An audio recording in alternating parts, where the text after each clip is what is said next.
Whether it be two-wheel drive, four-wheel drive, you guys know the drill. It does not matter what you drive. This is your all-terrain nation. I'm your host, David Boyd. And today, you guys know what day it is. I messed up this morning, put the wrong thumbnail up. Mitchell hit me up and said, hey, are we doing that tonight? And I was like, oh, crap, man. I did not, I forgot to get confirmation on that. But let's bring him in, everybody. We got Mr. Mitchell here with Town and Country and TC Customs. What's going on, man?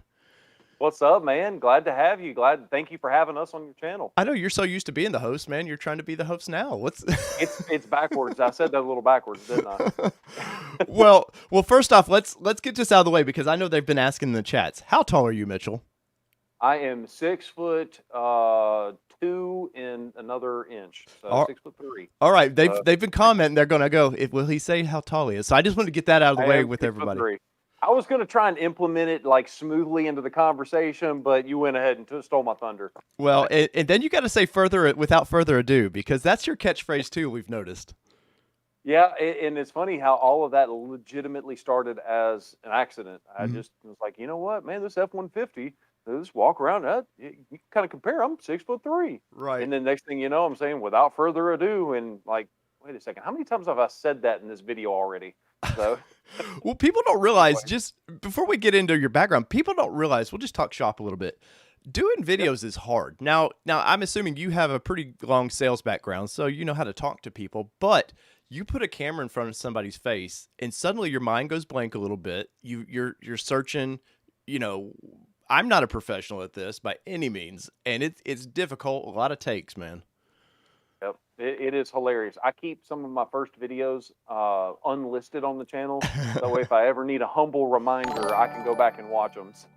They are terrible, absolutely terrible. So, no, I every once in a while I do the same thing. I'll just go back and kind of look at what I've done and be like, oh man, well, we're getting better, I think. So, day at a time. So where are you guys located, man? I keep seeing Alabama, but you guys, multiple dealerships maybe? And yeah. So we are Town and Country Ford is, kind of the Ford dealership that we're associated with. It's got a location in Bessemer, Alabama, and one in Pell City, Alabama. So basically, if you know where Birmingham is, we got one on 25 miles east of Birmingham and 125 miles west of Birmingham. All right, so you've got them covered, man. They can't get away from TC Customs. That's the goal. So that way, if you're coming from Mississippi, you got an easy way to come in. If you're coming from Atlanta, you got an easy way to come in, and you can get custom work done, whether it's a Ford or even a Jeep, or we do all makes and all models with our custom business, TC Customs. Right. So let's start with this, man. What exactly is your background? Because we all know you from, like I was saying earlier before we started the show, I knew you once you hit the Bronco scene. You were in East Tennessee. I was kicking myself for not getting over there and covering that. And there you are right at the crack of dawn, man. I mean, there was dew all over everything, and you're walking around there getting first coverage. Yeah. So I will tell you that I didn't actually know that event was going on, and I had some friends in the business that were like, "Hey, I think there's going to be a new Bronco in Tennessee," and I was like, "No way!" I found out that they were. I found a contact that would just give me 30, 45 minutes alone with that particular vehicle, and that was kind of one of our pivotal moments in our channel where we kind of transitioned from F-150s and custom trucks and stuff like that to something that's passionate of mine, which is Bronco. Because I was telling you a little bit before we started the live stream is I've got a 95 Ford Bronco. That was my very first vehicle, bought it in 1999 and still have it to this day. It's a white one. It's nicknamed as OJ Who. And, and so it kind of is a little fitting that my 2021 Bronco Badlands is also white. So, well, are you going to thinking about naming that one OJ Who too? Are you going to do custom plates on it? You got it. Well, I think you do have custom plates on it, right? As far as the drive out tag or the white one plate, yeah. Yep. Well, yeah, man. And I've seen so many people just start. I've got to call mine OJ something like people our age definitely like kids are like, who's OJ? Like I don't know who that guy is. Exactly right. But So your background is into sales. What is your relationship with the dealership and what's going on there, man? Because you seem to be the face of it, definitely. So it's something that's always been weird for me to talk about, but I don't mind talking about it. The reason I feel weird is because this is a family-owned and family-operated business. Right. I am blessed to be a part of that family. And, we've got two different families. One family that is, great people, but they don't like to be in front of the camera. Right. I've got way too much hot air. And so what, so what my responsibilities or what my job is here is technically I'm the co-general manager. That's my Hmm. title. But I'm also a part owner in the company. And Okay. so I've got some people that do some great job on the sales end of things. I started out selling, started doing internet sales. Um, that is kind of where I got in front of the camera for the very first time because I Hmm. used to have a really bad nervous tick and I would stutter a good bit. And I realized that if I could make a video of myself and then watch it back, I could see where I was messing up. So that way, when I was talking to customers, I'd be a little more conscious of the way I talk. Yeah. And so I just kept making videos, and I uploaded one, and I'll never forget this. I uploaded one video that was that, and it was terrible. It was on I think it was a 2010 model, 2010 Raptor. Thing had just rolled off the truck, very first one we'd ever seen, and that thing hit like 300,000 views out of nowhere, and I was like, Wow. I was like, okay, so people actually, you can actually do this on YouTube, Hmm. and then I guess the chase never stopped. Yeah, because at that point, because I've been with YouTube since 2005, like I was almost a beta tester with it, and Oh it never wow. dawned on me to do what we do now, like that you could literally edit together something, place it out there, and people would watch it. I mean, when I Yeah. remember YouTube, the early days was just like 30-second clips, somebody with their poorly done cell phone, trying to do something. And yeah, and then so you're kind of that first generation, like the kind of like the Doug DeMuros and those guys who just Yeah. sort of took with it and ran with it, and then everybody else like us Yeah. were scratching our head trying to follow you guys, like trying to gather a couple subs from you guys, but Not at all. I'll tell you, people are like the people that say, "Oh, Mitchell, hey, oh, Town and Country TV has made it." I'm like, no, we hadn't made it, man. We've been doing this thing for 10 years, 10 plus years. We're just too stupid to quit. So, so that's kind of, and then the next thing you know, we just, keep putting out videos and people keep watching it. And it's been really good for us because, um, it's the weirdest thing. Our channel was pretty terrible for a long period of time because we did the same thing that most car dealers do today, and that's they put out these videos that are these cheesy salesmen. They're trying to sell you something, or they're trying to sell the truck. Instead, a couple years ago, I realized I said nobody wants to hear this crap. I don't want to hear it. Customers don't want to hear it. I don't even know why these dealerships want to even see it. And so I said, you know what? I know a lot of information about these vehicles because I have to for my job. Let me just see if I can help some people and let me share some cool stuff that a perspective that people might not have the opportunity to see. And that's kind of when everything started to actually stick outside of that, just that one random Raptor video we just talked about. yeah, and I can say this: car videos do nothing at all for me. Like nobody wants car videos anymore. Were you guys so Raptor kind of kicked it off for you guys? What was kind of the next vehicle that kind of you were like, oh, here, this is going to boom? It was an accident. So we had a we had a Mustang and Ford show Hmm. at the dealership one day, and there was we just stood out there with the camera as everybody was leaving. I think you probably know where this is going, leaving a Mustang show, and we were just filming everybody that left. And apparently, people started to, "Hey, you know what, let me show off for this camera." There was a Shelby Cobra replica. It was a kit car, but it was a very pristine vehicle. And you can see this video; it's still on our YouTube channel. And he gave it way too much gas and floored it and smacked it into the hotel sign right next to the dealership. Wow. And that video instantly got 1 million views. And I was like, all right, maybe this, maybe there's something to this. And that was kind of the second decently sized video. And then we started doing tutorial videos. So Hmm. like my Ford Touch is the entertainment system in the old Ford vehicles, like 2011s, 2010s. And we did some tutorial videos because that system was a piece of hot trash. It was hard to use, it was clunky, and people needed help. And Right. so we made a couple of those videos, and that's when we started seeing, our, a couple videos hit 100, 200, 300,000 views consistently, is helping people with those tutorial videos. And that's kind of how the evolution went, is it went from accident, let's help some people. And then we started covering stuff that I like to cover, which is cool custom stuff. Yeah. Because Ford, you know, they're good. I've got no issues there, but I like custom. It's Well, that's my I don't believe that because that big sign behind you, your shirt, I can't believe that you like custom. my branded logo. If you could just You get could, like a you know, I drone to fly by you with the name. we could have chose to put in the backdrop. You can tell it's that massive. You know, it's just that's where I'm the happiest. I've always spent my time, especially, you know, like I said, in my 95 Bronco, I spent way too much time trying to pull it out of mud holes when I was, you know, 16, 17 years old. Oh So yeah, and people here, if they don't know, like on the West Coast or whatever, like there's mud here on the East Coast. Like it's not just like Moab. I mean, I love Moab, but there's other things to do here on the East Coast, and it's not. Sometimes you need a taller truck for that too. that's exactly right, or at least that's my excuse.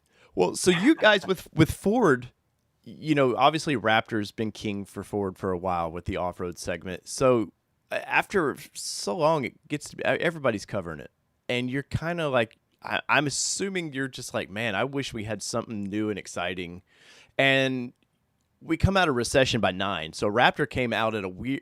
It was so hot, but it was like nobody had money to buy the things, Yeah, and then by 13, everything's booming again, and you guys have to be itching for something else. Like Ford, give us something to sell, because you didn't have there Ranger was pretty. either. Ranger just went No, away. yeah, we had a not a dark period, but you know the 04, 05, 06, 07, 08 F-150s. It was a good vehicle outside of what we now know as cam phaser issues. Hmm. Um, you know, so that was F-150's always been our bread and butter, Sure. and it probably always will be. Now it's also turned into Broncos, also a bread and butter kind of not taking its place, but it's. I mean, there's a lot of Bronco orders out there, as every one of you guys that are watching know. Oh yeah, yeah. We got 100 people in here right now, and I guarantee you, that none of them gotten their orders yet, and they're Yep. all just waiting and waiting. And that kind of reminds me. So we get to you guys are itching. Obviously, you're a dealership. You knew things were coming before most people knew. Like Ford does allow their dealerships to know things. Like you were talking, you were in Texas, and you got all kinds of cool inside tech that we're not going to talk about, but. Ford does let the dealerships, hey, this is kind of what's on the horizon. And when you guys started getting serious whispers about Bronco, that had to be exciting, right? Stupid exciting because there was really two. There's two main product launches that really got me emotional because I'm in the car business. You kind of get numb to some of this stuff. Let's just be frank. And Sure. there's two car launches that got me emotional. One is the Ford GT when that Hmm. came out in 2017, and then the other was the Bronco. Yeah. You know, and then when when they update or do a massive update to the F-150, that gets exciting, but it's not emotional. Yeah. And yeah, when they dropped that Bronco, we had a launch party here at the dealership. We bought Nice. pizza for everybody, and it was just a lot of fun, just kind of hanging out. And we didn't realize it at the time, but that's kind of what Ford trying to push is like a community around pretty fun little vehicle. Well, they've seemed to obviously Bronco Nations. You know, I know you have dealings with them, and I just wish Great they would be. people. I just wish they would be honest and say, yes, we are a part of Ford, and this is they want this. You I know, I don't have. I've never gotten paid a penny from sure, Bronco Nation. I've sure, never gotten paid a penny from Ford outside. Well, really, we sell Ford's products, but yeah. Ford doesn't pay me directly. We get paid when we sell the vehicle, but Bronco Nation is not Ford. That's one of the biggest misconceptions. Well, Now, I've tracked where they come from, though. I mean, that's yeah, my only thing is I wish Ford would say, "Hey, you're damn right. We want to build our own community. You know, Jeep has it, yeah, the whole Jeep wave and all that. Trust me, Jeep has that." And initially, where I was going with that is initially like they were like, "Oh no, we're just completely no, and I'm like, look, I've owned auto forums. I've owned a lot for Nissan. They don't just give you instant access inside the plant. They don't just give you all this stuff. There is no official any other forum out there, which I like it. Don't get me wrong, man. The people at Bronco Nation, David and all those guys have always been really nice to me. yeah, And I know I like to poke the bear great at him, and people. I seen him at the last Celebration East, and I poked the bear at him a little bit. I said, I have to ask, right? It's just the audience wants to know. But Yeah, I think they've done a really good job with they knew, hey, Jeep's got 60 years of people. We have to create Yeah. something with a launch video, and we have to Yeah. have people ready, wanting, mouth watering for this thing. And I said it. I was Yeah. doing just a Nissan show back then, and I said it in one of my Nissan shows. I was like, "Look, man, they instantly made Jeep look old Yeah. instantly." I mean, independent front suspension alone. I trust me. I have a Jeep. I like if I wanted to Yep. truly flex the thing out, that would be cool. But I'd never use that. I want ride, Yeah. and they Yeah. really all the tech and stuff. They really looked at what Jeep did and said, "Okay, we know overland, we know off road, we see it, and let's just bump it up a notch, man." And so for you guys, when that video came out, I was sort of disappointed in the fact that I thought, "Oh, cool, now we're gonna get the I forget if who was it who was the CEO at the time? I forget. It's not Jim. Not Jim Farley. It was oh, if you wouldn't have told, you wouldn't have asked me. Um, Goodness gracious, it'll come to me Yeah, about it, halfway it, through it the doesn't sprint. matter. But I was kind of expecting right after that video, okay, we're gonna get a cool little live walk around or something, and it just ended. Yeah. And that was Yeah. such brilliant marketing that it made Yep. people go, "What did I just What the watch?" heck did I just watch? Yeah, I watched that thing. I seriously, I've been a Nissan Xterra guy. I like the underdog vehicles, so. But I've been a Nissan Xterra guy forever. I mean, since Yeah. 2000, and Nissan's never going to build anything this cool. And I told my wife, I was like, I, I don't know. And it took me 3 days to put my order in because I was really like, did I just really like that blew me away? But for you guys at the dealership, man, that for you guys, and it was the first time Ford allowed online reservations. So, or my understanding it was. Outside of the Mach-E, the Mach-E was Okay. their test run, Yeah. so that they knew the Bronco was coming, and they knew that it was going to be. So they wanted to test run it with a pre-order, Hmm. same thing, but a different dollar amount, Yeah. $500 orders. But yeah, they you can tell Ford didn't know how many people were going to come because I mean it locked up the website for an entire week Yeah. basically. Yeah. I'll never forget that night when. I'm sorry. Go ahead. There was somebody at Ford who, I know the team that was pushing. They were just like, "Yes, we told you guys this thing there was interest." Yep. No, there's no doubt that and I even think, seeing some of these Ford dealer meetings where they get all their dealers together and they're like trying to prep the Mhm. dealers, they knew they had a hit on their hand. They knew it, Yeah. period in a paragraph. The way they were talking, I've never heard them, in my 21 years here, never heard them talk quite like that as they did with the Bronco. Right. But apparently it was even past their expectations. So Well, how based many? on the website crashing. Right. How many reservations did you guys take that first week? A bunch. The first week, I don't know. But when the reservations, I say when the reservations stopped. So back in, I think when they converted the reservations into orders, when everybody was actually placing the order Yeah. with the dealer, I can't remember what date that was. But at that time, we took a snapshot. And we had 650 reservations. Wow. Wow, that's So crazy, yeah. man. I know, like Well, and Granger and a that lot of and those a guys large did that. part of that is because of a viral video that we didn't even think it was going to go viral. But I'll never forget the night of that launch. They came out with like a one pager that talked about all the trim levels Hmm. and talked about all the different options that were going to be available on each one of them. And I remember sitting in my office and I'm like, and I'm trying to read it because I'm like, I might make a YouTube video on it or I might Hmm. get some questions. I need to know what the options and trim levels and things like. And I'm reading this thing and I'm like, what the heck? I can't even figure this thing out. Yeah. I was like, if I can't figure this out, I know other people can't figure it out. So what I did is I took that one sheet and I literally hand wrote the entire thing over in my own language. Basically, just put it into where okay, this is this trim level and it comes with these options.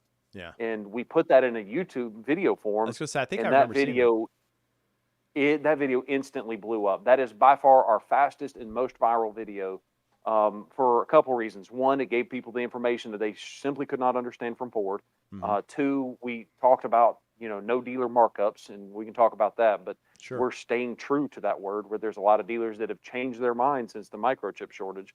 Um, but between that, it was just a perfect storm of a viral video and it happened to work out, and we're very blessed, and that people actually, we've got people. We delivered one to California last week. I've got two Broncos. Just you can't see it on the camera, obviously, but Right. just outside this, we've got two customers. That one's in Massachusetts and one is, I can't remember, Arizona or somewhere. Yeah. Basically, we've got customers from all over the United States put their reservation with us because we came out first and said no Yeah. dealer markup. Right. And did that surprise you a little bit? How many people from out of state wanted to jump on board? I had no clue. I had no clue. I'm still like, you're telling me that Bronco's going to California, and it's not like onesies and twosies. I would say that probably 50% of our Bronco reservations are out of state. Wow. So, Which, and you guys still have whether to, it's Tennessee or yeah, Mississippi or wherever, yeah. that kind of thing. And you guys still have to do all of the inspections on it, but I don't think a lot of people realize that this isn't Amazon. It's not a third shipper, party shippers from somewhere. You guys literally have to put your hands on that vehicle and prep it and then get it shipped out. Yeah, which it sounds like it's bad. It's not that bad. I can promise you that. It's an honor to help people. I just wish that I could have them all already delivered to customers, because I know the frustration is real for a lot of people, and it's understandable. Well, so that night was obviously a major hit for Ford. And then it's like it was the car launch of the year. Unfortunately, they would like to have done that at maybe an actual auto show, probably the Detroit auto shows where they would actually like to launch that thing. But Yep. we get in pandemics. We all know where we're at now with anything, and people like the timing for online reservations was just perfect. Like, because people weren't probably at that time still were a little uneasy coming into dealerships. And probably you guys yourself were uneasy. We're in. Well, I think the reservations actually happened. Was it in the middle of the pandemic? Yeah, it Yeah, was. I guess it was. It was July of 2020. I Yeah, didn't even realize. yeah. So our dealership is very blessed. We ended up in the perfect county, in the perfect city, and we were lucky. We, to this day, knock on wood, we've still not ever had to shut down a single day. Nice. And we were able to pay all of our employees through all of that. And anybody that was scared did not have to come to work. We would pay them anyways. Sure. But, that's the reason I was like, was that in the middle of a pandemic? I forgot because we worked through the whole thing. So I apologize. No. But definitely like the timing for Ford has been horrible with this because of all the problems they've had. Not their own. Some of them are their own doing, but like they did the best they could through a pandemic. That reservation, like you said, they prepped that beforehand. They kind of knew where it was going to. Obviously, their bandwidth for their website wasn't able to handle it, but and then like they instantly brought those out. And you start seeing them at out in Moab and the Rubicon. Like they instantly was like, all right, like what? It was just a couple weeks later they were out driving these things around, testing them. They had nothing to hide now. And that just had to amp everything up for the dealerships. And man, I seriously, as a guy who was driving, I was like, man, I don't want to go with Jeep. I knew my outcome with the other brands. I was like, I don't want a Toyota truck. Everybody has a Toyota truck right now. If you want midsize, I want something different. And for Ford to do that, and I've owned F-150s before. I bought them brand new, but I'm not really brand loyal anymore. And I seen that thing, and it just blew me away. And then you start hearing about all the, the disconnect, sway disconnect, and all this stuff. I was like, holy cow, it's a hit. And I put my reservation in. I had no idea what I was putting the reservation on, really, because that video was so good that it didn't need to tell you anything. It just needed your $100.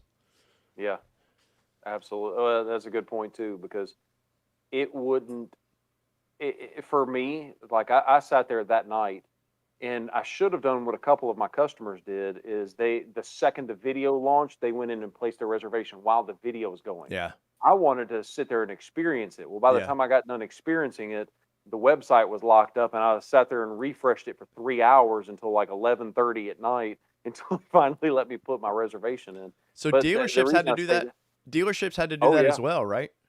Oh, absolutely. So, like for those of you guys that don't follow our YouTube channel, I've got a 2021 Bronco Badlands, and everybody's mentioned, oh, it must be nice, you got yours early. I'm like, bro, you have no clue what I went through get that Bronco. That night, I literally clicked refresh for 3 hours straight. Didn't do anything but just sit there refresh until it finally let me put my payment information in. And then on top of that, when we placed the order for the Bronco, um, I wanted a Lux, I wanted a hardtop, I wanted the tow hitch, I Yeah. wanted literally every option. I wanted a Sasquatch, I wanted every option that Ford said, hey, if you want it built faster, you're going to have to take that option off. Yeah. And so I started thinking, okay, for YouTube, I got to get this thing faster. Yeah. What can I drop off of the order? Well, I started dropping the tow hitch. I started dropping the Sasquatch. I started dropping the hardtop. Obviously, the Lux package went down to the high package. I know this sounds like first world problems. Sure. Woe is me. That's not what I'm not complaining, but it's just funny that everybody's like, oh yeah, yeah, you got. I'm like, no, I got in line just like everybody else. Like they do not prioritize Broncos based on who you are. Now, maybe if you're Jay Leno, that's probably a little bit Yeah. different, but Yeah. but for dealerships, especially dealerships, because there's like 3,300 Ford dealers in the United States, Yeah. they can't prioritize everybody inside of a dealership. No. But yeah, it's and the funny thing is I did all of those things, and my Bronco technically is still not here. I had and I don't think I've ever told the story on our YouTube channel, so your followers are getting Look at this getting some exclusive, exclusive guys. content. Exclusives here. So my Bronco was not my Bronco. I stole that Bronco. So Oh, now they're going, oh, dealership. Look at them. They're stealing oh, he Broncos. stole it. Hey, before you start lighting me up on my channel, just listen to me for a second. So I think we talked about this live. I don't think this was beforehand, but this is a family-owned and operated company. My father also works in this. He placed an order for himself. I placed an order for myself. His, for whatever reason, went faster than mine. Wow. And when it got here, we got notification that it's coming. It showed up. I said, "Hey man, can I have your Bronco?" He said, "No, you can't have my Bronco." I said, "Come on, I'll give you mine when mine comes in." And he said, "No, I'm not gonna give it to you." Well, long story short, I'm the better salesman because I got it. Right. So when the whole idea there is you can drive your Bronco, start enjoying it, but no one else is going to be able to enjoy it or experience it. If you let me buy that Bronco and I'll give you mine, basically swap them, we can let hundreds of thousands of people hopefully gain a little bit more patience by seeing the joy that I get to drive it. Yeah. And I don't mean that in a like I'm boasting kind of a way. Sure. I understand the frustration because I was there refreshing that website with you guys too. Yeah. And so my hope is that people can live vicariously through us and go about it that way. Well, what color did you order? Was it white or Carbonized gray. Yeah. So what I had originally ordered, so I've got a 95 Ford Bronco. I think we've already talked about this. Sorry, I kind of talk in circles, but I've got a 95 Ford Bronco. It's white. My dad wanted the white one to match the 95 as well, because that the 95 has kind of turned into a family heirloom because it was my very first vehicle. We never got rid of it. That one is turning into a family heirloom, and I was going to originally get a carbonized gray because that's my first favorite color. The white was the second favorite color. Yeah, that's how that went down. I know the gray's been popular, but I've never really heard too many people just be like, the gray was what I wanted. I mean, I've seen the breakdown on like Bronco 6G where they were like showing color choices, but yeah, I think you're one of the first ones that were like, no, I wanted gray was the one I want. I'm different. I wish they would do that. The gray they're putting on the F-150. I don't know the name of it, but it's a lighter kind of flat gray. Leadfoot. Yeah, I love that color. And if that color is sick. If they would do that, man, that's one of my things that I will say Ford's not done a great job of versus like Jeep. And you have to compare, since we're talking Broncos, they're comparisons, whether you want to or not. They designed, they took what Wrangler did and said we can do it better. But I think, and it's just like the Toyota Tacoma. That thing comes in some awesome colors. Oh yeah. Yeah, like Toyota's smart about releasing colors, but Jeep kind of is really smart about releasing unique colors for Jeep, like really making it stand out, like the lime green or whatever they call it, the gecko green. I would never own that, but you can spot the thing from 4 miles away coming down at you. You can instantly know what that is. And I will say, I think Ford was a little conservative with dipping their toe in this a little bit. I mean, there's a lot riding on Yeah, this vehicle. If yeah, people laughed it off the stage, they took a big hit. But yeah, I think with colors they got a little conservative. And I know this year with the yeah. 22s coming up, we're doing the hot chili pepper red, whatever metallic carbonized. Like it's got a name that's too long. Um, Hot pepper red. Yeah, but that and the green, and they named that green eruption green, which I think of. Me and my wife debated this. We came back from we were in Michigan when they revealed that, and we were driving back to Tennessee, and we were talking about that, and she was like, eruption doesn't mean green to me at all. Like, eruption's like a red color to me, and I was like, and she even looked it up. She got the definition of it and like really broke it down. I was like, wait, we're in this car for 10 hours. Can we not let's not go all there. Uh, Well, seeing the gas can in person in Colorado for mhm. the Bronco Super Celebration West, it's a pretty color. I don't know that I'd drive it The because green is that I'm what? more, yeah, Yeah, it is an absolutely gorgeous color. I'm not a bright, loud kind of guy. I'm yeah. like you. I like the lead foots or the military kind of looking colors, if you Hmm. will. Whites on blacks, grays and stuff Yeah. like that. Yeah, but I wish they would have maybe came out with a little more interesting colors. I get it. You've got a Ranger in there that's got these base of colors they're using for it. Let's just go with what it does. But with 22 coming up, we got these two new colors. Obviously, people have been itching for that green forever, and I imagine you guys are getting tired already of hearing about green. When can I order my green? I want the green, and they all want green with white tops. And I will say this, the white tops, brand new, look great. You let some Yeah, mildew and stuff get on that, you're not going to like that. In my opinion, you're not going to like that white top very long. very true. But so Very, very true. has green been like a popular, hey, when's it coming? When can we order it? I've had a handful, but not nearly as many people as I thought. So I'm interested to see what the take rate is because we did very similar graphs like the Bronco 6G did on the colors. We actually took our own data and made a YouTube video on it. And Okay. we actually show explicit like hard percentages like 20%, and I'm making up the number because I can't Right. remember, but 20% is carbonized gray and 30% is this. And, so I'm excited to see what that take rate's going to be. I've had so many people that have asked me, like, hey, can I go ahead and swap my order? I'm like, you can't because the 22 order bank is not open Yeah. yet. But, When does that yeah, happen? it's funny that you ask. I was asking a lot of people at Ford today, and nobody could tell me anything. Well, because So, the rumors are like, oh, and that's the great thing about Facebook and all these little yeah, places. Oh, my dealer told me this and that, and yeah. I know for a fact they're not telling dealers till a couple days before, No. maybe a week before. If I can be very transparent, when it comes to Bronco, like F-150, F-250, Ranger, it's different. The hype is not there like it is on the Bronco. F-150, they'll give you a heads up. Hmm. Bronco, they don't tell us crap until I find about it on Bronco 6G or on the same email that you guys get, Yeah. which is a little frustrating. But I understand that the hype is so real and so high that if they tell any of the dealers, it instantly goes to everyone. Well, that and Um, the Bronco Sport was almost ruined because a dealer snapped a picture they weren't supposed to, and I mean, I had a early Nissan Frontier picture that I posted that I wasn't yeah. supposed to have, and yeah, dealers guys they will ruin a surprise faster than you guys would ruin a surprise. Trust me. Um, so 22s we don't know exactly. Obviously, we know there's two new colors coming out. Do you anticipate any more colors? I do. I anticipate some kind of a retro trim level, Mm-hmm. maybe. I don't know. In full disclosure, I don't know. I'm Right. guessing. Right. So, Well, they've mentioned that if I can't enough. talk about something, I'll tell you. If Yeah. I am guessing at something, I'll tell you that too, because I ain't got nothing to hide. But I would be shocked if they don't come out with some kind of a retro or a heritage trim level. Yeah.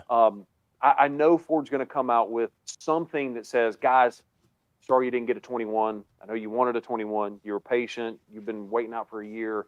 So here are some cool options that were not available in 21 as a way to say thank you for waiting. They have to do that. Would a If they hard top don't, be one of those options? as far as Just in general. everything's gonna come with a soft top, apparently. Uh, I still think if you're wanting to get it built sooner, even with the 22 model, I'd still go with the soft top. Yeah. And coming from a guy that's driving a soft top and driven it right at 3 weeks, drove it 4,000 miles in that 3 weeks to Colorado back, 20 hours nonstop. I like that soft top a lot more than I thought I would. Yeah, I they're thought I was actually going not to be bad. the guy that just got the soft top, and then you know what, I'm going to get a hard top later. I just need to get the car sooner for YouTube, but I don't know that I'm going to go with a hard top now. I really like how fast you can drop the top in it. Well, that's something that I'm seeing a lot is, Ford was pushing, oh, if you push your order to at least September, we're going to do the conversion kit where you can get the hard top. I see all these people going, man, when's Aftermarket going to do a hard top? I don't ever see Aftermarket doing a hard top at all. If you want a hard top, you're going to have to buy it from Ford, but guess what? That thing's going to be outrageous to buy and a nightmare to pick up. Well, and I think I've seen a couple of companies, and I've heard a couple of companies are going to be announcing some hard tops at SEMA. Mm-hmm. I think it's Advanced Fiberglass has got a couple of images that they were kind of polling their Instagram Mm-hmm. to see what kind of tops do people like, the slanted, the fastback, do Yeah. they like the up and down, which tells me the only reason they'd be asking that question is they're coming out with something along those lines. And then you got companies that are making hardtops for Jeeps aftermarket. Once again, I'm not a Jeep expert, but my understanding is there's companies that are making aftermarket Jeep hardtops. Mm-hmm. Am I wrong in saying that? I don't Because I know mean, on you're that. the Jeep expert. Okay. Well, Yeah, let's. I would assume that there's so many Bronco orders that some aftermarket manufacturers got to be thinking, how can I make money off of Ford's inability to make a hardtop? Yeah. But that's So short-term thinking because they'll go away. Like once Ford actually gets the tops out in a timely manner, I would think it's that's true. well, we've got that first year and a half, and then what? Will you be at SEMA? Are you going out there? It depends. I've already bought my plane ticket. I might cancel it. I'm not sure. Mm-hmm. But I've already registered and bought my plane ticket and bought my hotel. But it just depends on what's going on with the company, Yeah. right before them. But I'm planning on going. Yeah, So I finally got it my just approval letter today. I was like, finally, you oh, guys. oh, oh, look at you. Yeah, so I'll see you there. so yeah, I'm excited because this is the year for Bronco. It has to be at SEMA. Like, Yeah. when the Gladiator came out a few years ago, like they were just everywhere. People lifting them and just doing Yep. stupid stuff with them. So I expect for Bronco, this has to be the year for it. Yeah. And Now, was that 2019? Is that when you're talking about? yes. Right Okay, before because it it was was right right before before the the pandemic. pandemic. Yeah. Yep. Okay, so we were apparently at the same SEMA show, and you're right. You could not walk 10 feet without seeing either a Gladiator or a Supra. Yeah. Yeah. Yeah. Yeah, it was nuts. And speaking of Superman, you got one kind of behind you. I'm assuming that GT dude. That thing is Right there. boss, man. Thank you very much. We're excited. That's that is a car that I hope to never have to sell because it's kind of like a trophy to us because we applied for that twice, got turned down both times, and then all of a sudden one day we were allocated the car, and I don't know why someone at Ford Motor Company changed their mind, but Yeah.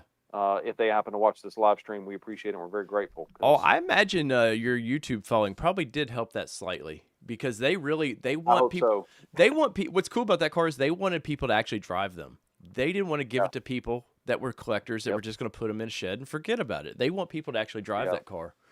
Um, Yeah. And I'm not scared to drive it, but that car does scare the crap out of me. I'm not gonna lie. oh, don't It's doubt that at all. it it is a wild sensation having two turbos spooling up inches behind your head. It's a weird feeling. Yeah. No, So well, it just looks it's a piece of art. Whether you ever drove that car, it's just a piece of art. yeah, I absolutely. was saying before we started this, I saw the in early 20, I saw the full carbon version they did, and they had it in. God, it was so pretty. It I was. didn't realize it was the liquid carbon you saw. Hmm. The full thing Yeah, was nothing but exposed carbon. yeah, it I was did just not exposed. realize that's what you were saying. Yeah, yeah, it was amazing. That is an expensive paint job. Yeah, the car except Yeah, I think that paint job that he's talking about, to basically to get a lack of paint on the car, basically just clear coat over it, is like a $750,000 option. Wow, wow, It's a $750,000 option. They doesn't include the cost of the car. wow.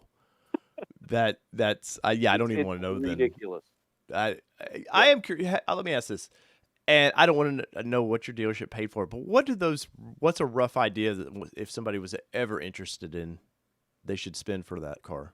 It depends on if you can get one new or get Mhm. one used, because we were lucky enough to get it allocated to us new.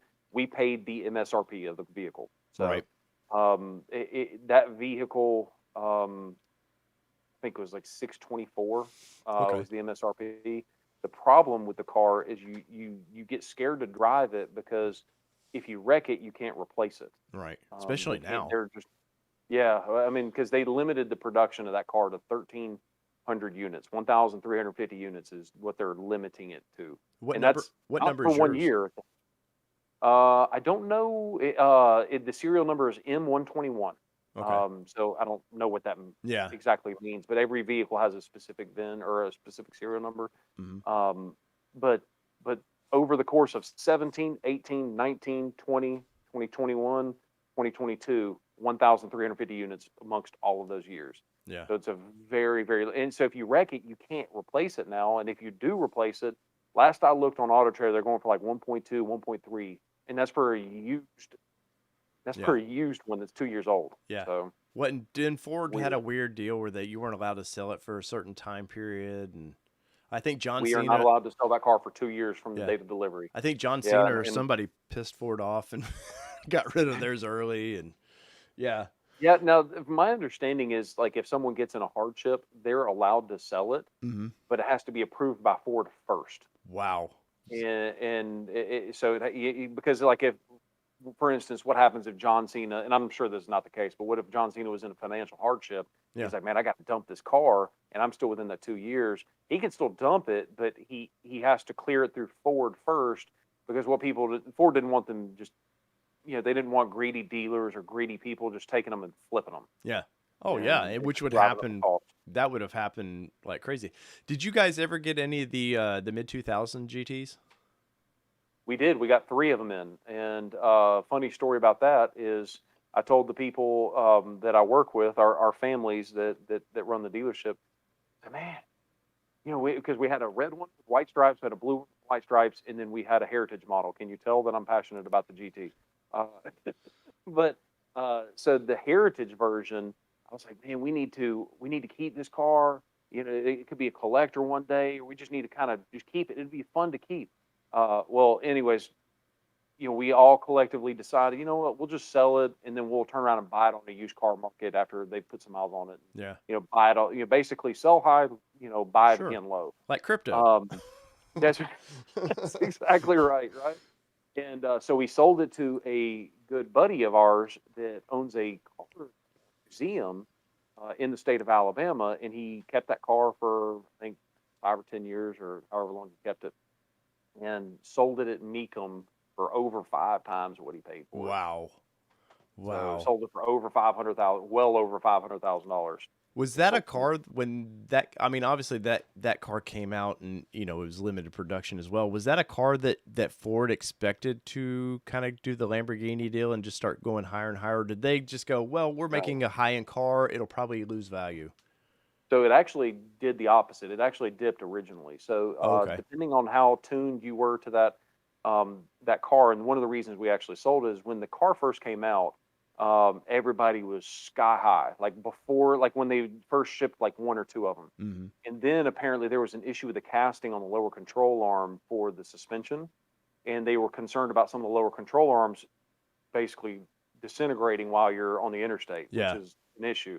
And so what that did is it caused the demand to completely evaporate. Ford Oh, put out a wow. recall, they fixed all the issues, and then I guess 6 or 8 months, basically after all the dealers had just kind of shucked their inventory, um, okay, well, I guess they're done building them. And next thing you know, they just steadily, over Wow. time, just kept raising in price. Wow. Hey So guys, if you guys we got 170 some people in here right now. If you guys would smash that like button, I greatly appreciate it. And if you got some questions, load them up. Let's get Mitchell. I appreciate Mitchell's valuable time, so I don't want to take him for too long. But you're good. I do have, there was a couple more. I actually made notes, sir. Uh I'm curious about this whole memo that came out this last week where Ford decided to buy everybody booze. And that's why I say it like that is because that's the headline. Every auto so-called magazine that I see is, oh, Ford's buying booze. And it was like, for one, I scratched my head at that. I was like, why would I get why Ford was telling dealers like, hey, be creative. But so what is the deal with that? In Because regards to what uh, specifically? well, 'Cause there's a lot of ways I can go with that. so everybody, I started as soon as I think Bronco 6G or somebody posted. Everybody was like, "Oh, I'm going to do $500 in swag, and then I'm going to do this $500 here." And I'm like, guys, they don't guarantee you get anything. It's Right. up to the dealership, right? Hey, we have a high VP customer that's starting to get mad. Let's take care of him a little bit, or that's how I assume it's Right. approached. Yeah. So the way that they do it, and I don't know, in full disclosure, I don't know what the formula is. Right. They look at a certain number of orders that you have in the system that are placed that are not been scheduled for production or scheduled for build. And then they say, okay, take that number, apply whatever fancy formula we have, and that tells us how much funds a specific dealership has to take care of the customer. Right. And the idea there is you're not allowed to spend more than $1,000 per customer. Right.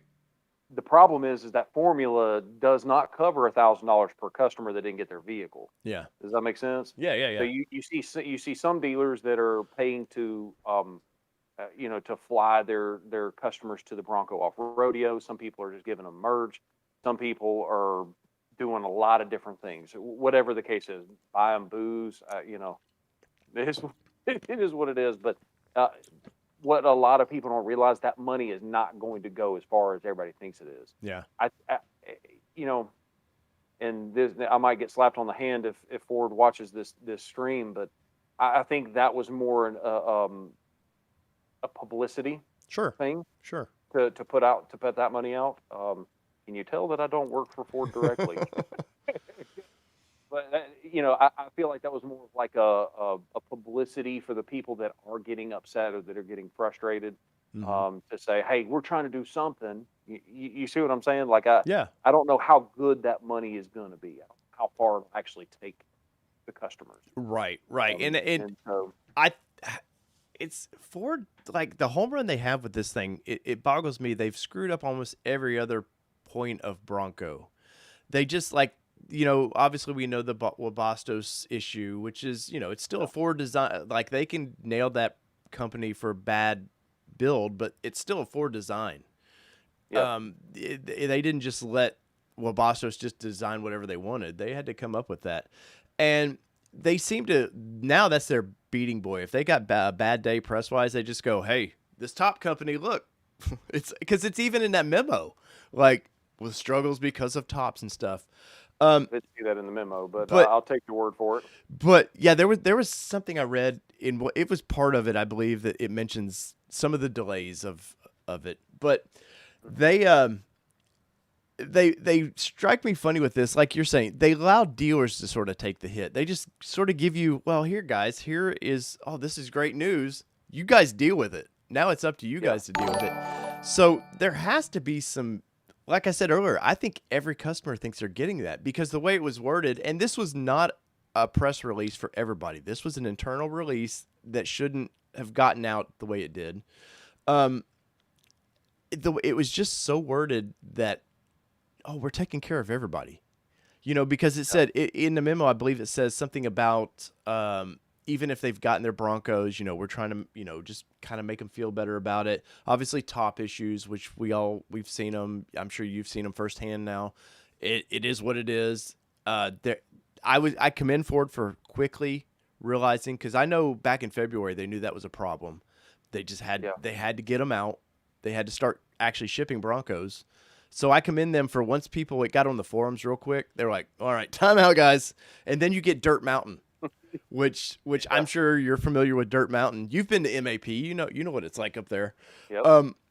Like that's the one thing I think, I know this is long-winded, but I think that's the one thing that I don't think this $1,000 is going to help at all. They didn't properly. Now they need an official press release about it so people can cool their jets a little bit. You've got all these people with Dirt Mountain who all think they're getting that money now.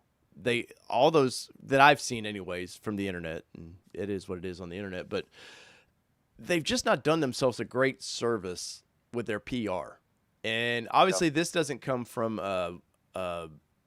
Mike, whatever his name is. I can't think of their head of PR for this. Levine? Yes, Mike Levine. Mike doesn't have anything to do with this. This is just internal stuff. They need to handle their business a little bit better. Yeah. So if I can speak a little bit to that, you're right that there's a lot of things that are wrong about the Bronco launch, period, in the paragraph. And I don't know if we talked about this on air on the stream or if this was before the stream, but I went to Texas. Ford had a Ford dealer meeting where they basically take the heads of each dealership and get them into a room, and they kind of share the vision, give a business update. And I did have to sign some documents saying that I can't talk about a lot of it. But one thing that they did, and I'm not going to go into details because I'm not going to break that agreement that I signed with them. But one thing that they did is they sat down and they said, okay, we know there's a Bronco issue. Let me tell you why. Yeah. And they went through the entire timeline of the Bronco and every issue. And I left that meeting going, holy crap, now I see why there's an issue. Yeah. Why don't you just tell people that? And they can't because they're a publicly traded company, or it could let, trade secrets out. But communication is always the key, in my opinion. If you can communicate, I can deal with anything as long as I kind of know what's going on. Right. But they're kind of stuck with their hands tied on some of those things. Now they've gotten past most of that, from what I can tell, from what I heard. But there were a lot deeper issues than I thought, and I'm very in tune with the Bronco. Right. And I would argue that I know a lot about Bronco. I know a lot of your channel, people on your channel know probably a little bit more than I do, but that's what I do for a living. Yeah. And I walked out of there thinking, holy smokes, I did not know that. If they would have just told me that 6 months ago, I could have helped communicate that to my customers. Well, they can't let that private information out because, like I said, publicly traded, and just a lot of legalities behind that. But I can tell you, with the behind the scenes things that they've told us about that has not made it public on any forum that I've seen, I am shocked they've done as well as they have. Oh, wow. Just leave it at that. Well, and the MAP plan, they got hit hard. Every time you turn around with MAP, there's a water leak or something, or and like the poor people up there, man, I feel sorry for them. They're doing the best they can. Obviously, labor is a big issue. Like labor right now, Michigan was shut down for so long, and they had a skeleton crew in there trying to run these trial vehicles. And so, those guys, I commend the people at MAP for, like, they read this stuff. They're proud. They're proud guys. And women, they want to know that people enjoy their product. And when these people are just beating them up left and right about, I want my Bronco, I want my Bronco, you're like, you're not helping things, guys. Yeah. I can tell you, and I always try and say this with sensitivity because I understand this is almost feel even wrong talking about this because I know that I'm driving a Bronco right now, and it's like, but it is so worth the wait. Yeah. It is, whatever the wait is for you, and sometimes you might say, you know what, I'd rather give up the hard top and go soft top to get it a little bit sooner. It's worth that wait. If you say, hey, I got to have the hard top, I'm going to wait for it. Guess what? It's worth that wait too. It is a phenomenal, phenomenal vehicle if that is the vehicle that fits your lifestyle. Right. And if you can't live without a pickup truck, you don't need a Bronco. You need to stay with your F-150 or your Chevrolet 1500 or something. Yeah, Bronco needs to be approached as a third vehicle for your family. It really does. I've owned Wranglers. They're fun in the summer. In the winter, it's the worst thing you own. And not saying the Bronco will be, but it's just there's no room in them. And I like the Bronco has a lot more room in the tailgate than Wrangler does. The first edition that I was able to drive, man, I had it for a weekend, and on road, it's even better than I thought it was going to be on road. I've yet to get one off road though, so I'm coming down to Mitchell's dealerships. What I'm saying, guys, and I'm gonna. Shelby got to drive your truck. Why can't everybody else? Because she's an award-winning race car driver, racer. Yeah, that's the funny thing about that is that she is a whole. I thought I was doing something Yeah. with that Bronco. The video hasn't dropped on our YouTube channel yet, but I'm sitting there rock crawling. I'm like, yeah, I'm doing something. And then we get done with that little rock crawling off roading session, and she is like, and she just absolutely joking. She's like, oh, we could take your Bronco, he. And I was like, that's a great idea. Let's go. And she's like, wait, what? And it was the funniest thing when we were starting to drive, and she's like, see, we're doing 70 miles an hour on this dirt I saw road that. Yeah. going around a corner and also kind of jumping a miniature like a old abandoned railroad track. Oh, wow. It was everything in me to keep my composure because I'm like, I know I'm being filmed and I don't want to seem like a sissy. Yeah. Yeah. Yeah. Passenger seat. But she's just sitting there driving. She's like 70 miles an hour. And I'm like, no, you're actually doing closer to 80 because the speedometer was off because nobody has a calibration right now Yeah. for to recalibrate your speedometer. Otherwise, I would have already done it. And she was like, oh, okay. She backed up. But it's just amazing to me that it does that well off road. I mean, Hmm. that independent front suspension is, Or you can Raptor. tell they took a lot of stuff Yeah. from the Raptor. Yeah. Yeah, they know that. They know that. Rock crawling sort of might be new to them, but they know high speed desert running like nobody else. Right. Um, I Absolutely. I see a question and it's a good question. It's people are asking their 21 orders when the banks open up. They have to submit a whole new order, correct? If they didn't get a So VIN by nothing. now.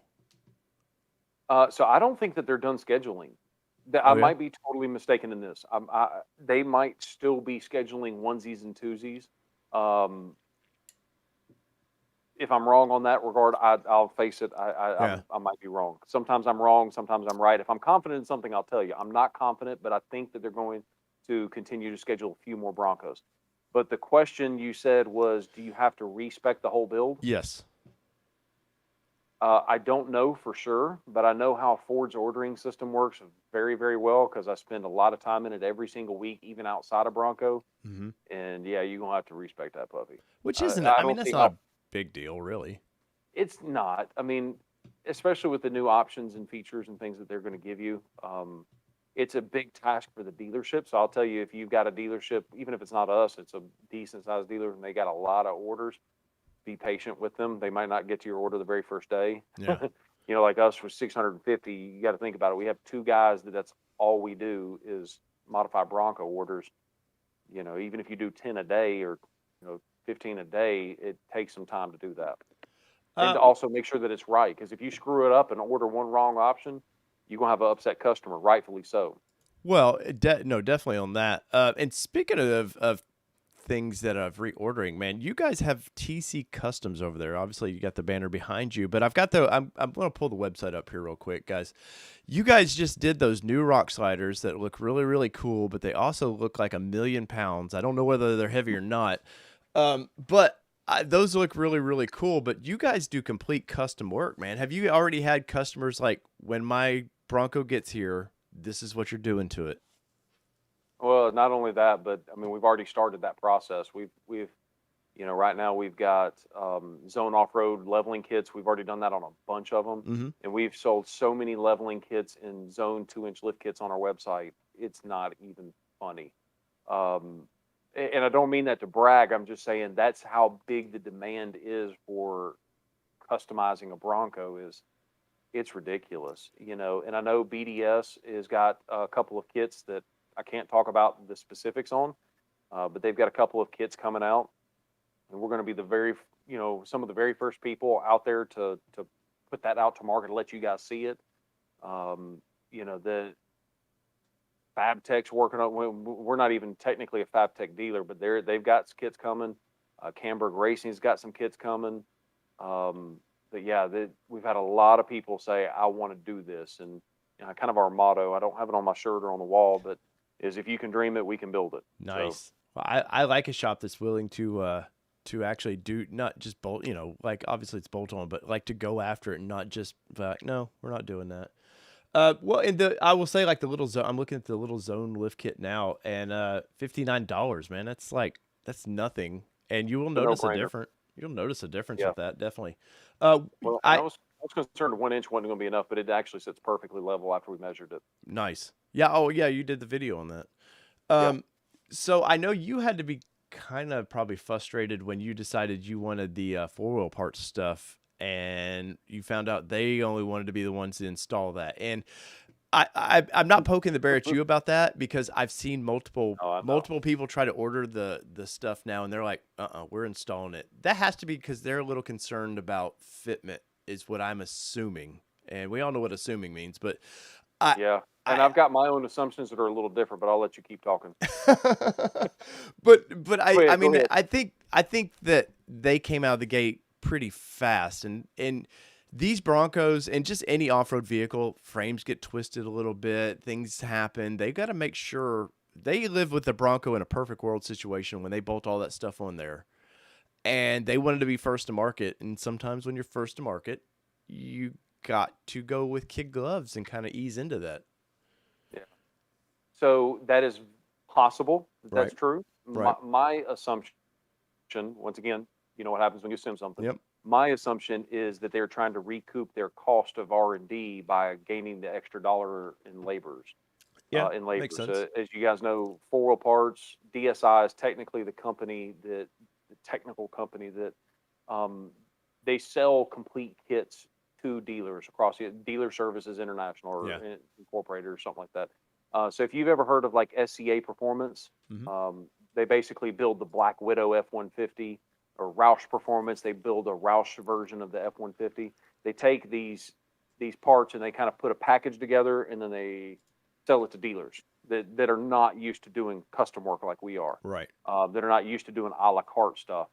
Um, and so what DSI has done is that they had a certain number of lift kits kind of reserved for DSI, Hmm. but not available on fourwheelparts.com. So like my original thought process was I want to go and buy the coilover kit from Four Wheel Parts, have my guys install it. You know, I've even tried to reach out to them to maybe even start selling their parts. Um, but they basically said, no, we're out. Four Wheel Parts is out of coilovers at the time. I think they're back in stock now. But at the time, they said they were out of stock. And so I called up one of the guys that had been following up with me from DSI, and I was like, "Hey, you're Four Wheel Parts, right?" "Oh yeah, yeah, yeah, yeah." I said, "Four Wheel Parts is saying they're out of coilover kit." "No, no, we've got some. We just have them reserved for DSI, meaning that if you want it, you have to get the labor done as well." Which, Right. as a fellow lightly tinkerer, that kind of bothered me Yeah. because I like to tinker. I don't have as much time as I would like to tinker, but and we're also blessed to have great assets and great people that are a lot better at customization than I am. But just it just kind of rubbed me the wrong way that you would hold a part hostage. But then again, at the all it's business. It's Yeah. America. It's the land of the Yeah. free. You have that opportunity to make extra Supply and money if you demand. Yeah. you know it. So I was willing to pay it because I needed a lifted Bronco for the Bronco Super Celebration, and I was not going to do. I was going to do anything it took to get a lifted Bronco for the Bronco Super Celebration. So Well, there you go. and that's awesome because like you guys, you've gotten a lot of press with that too. I mean, it's had to be good for the dealership, obviously good for the custom shop, and yeah, sometimes when you just got to pay to play, and unfortunately that one got you. Speaking of paying to play, Ford keeps hinting of a Raptor Warthog, whatever they're going to call it next week. Um, Coming up, and then it popped out today that somebody found in the old order banks where a 22 with a couple colors are coming. I don't even want to get into the details of that, but is it too soon for Raptor? Is it too soon for this vehicle? Because I know as somebody, I mean, I have a VIN number. I'm just waiting till I think 2 weeks mine supposedly gets built. Um, but I know if I was pushed to a 22, I would be like, hey man, what are you doing to me? Because Levine did that. What was it in December? They showed that badged up when jumping, and people went nuts.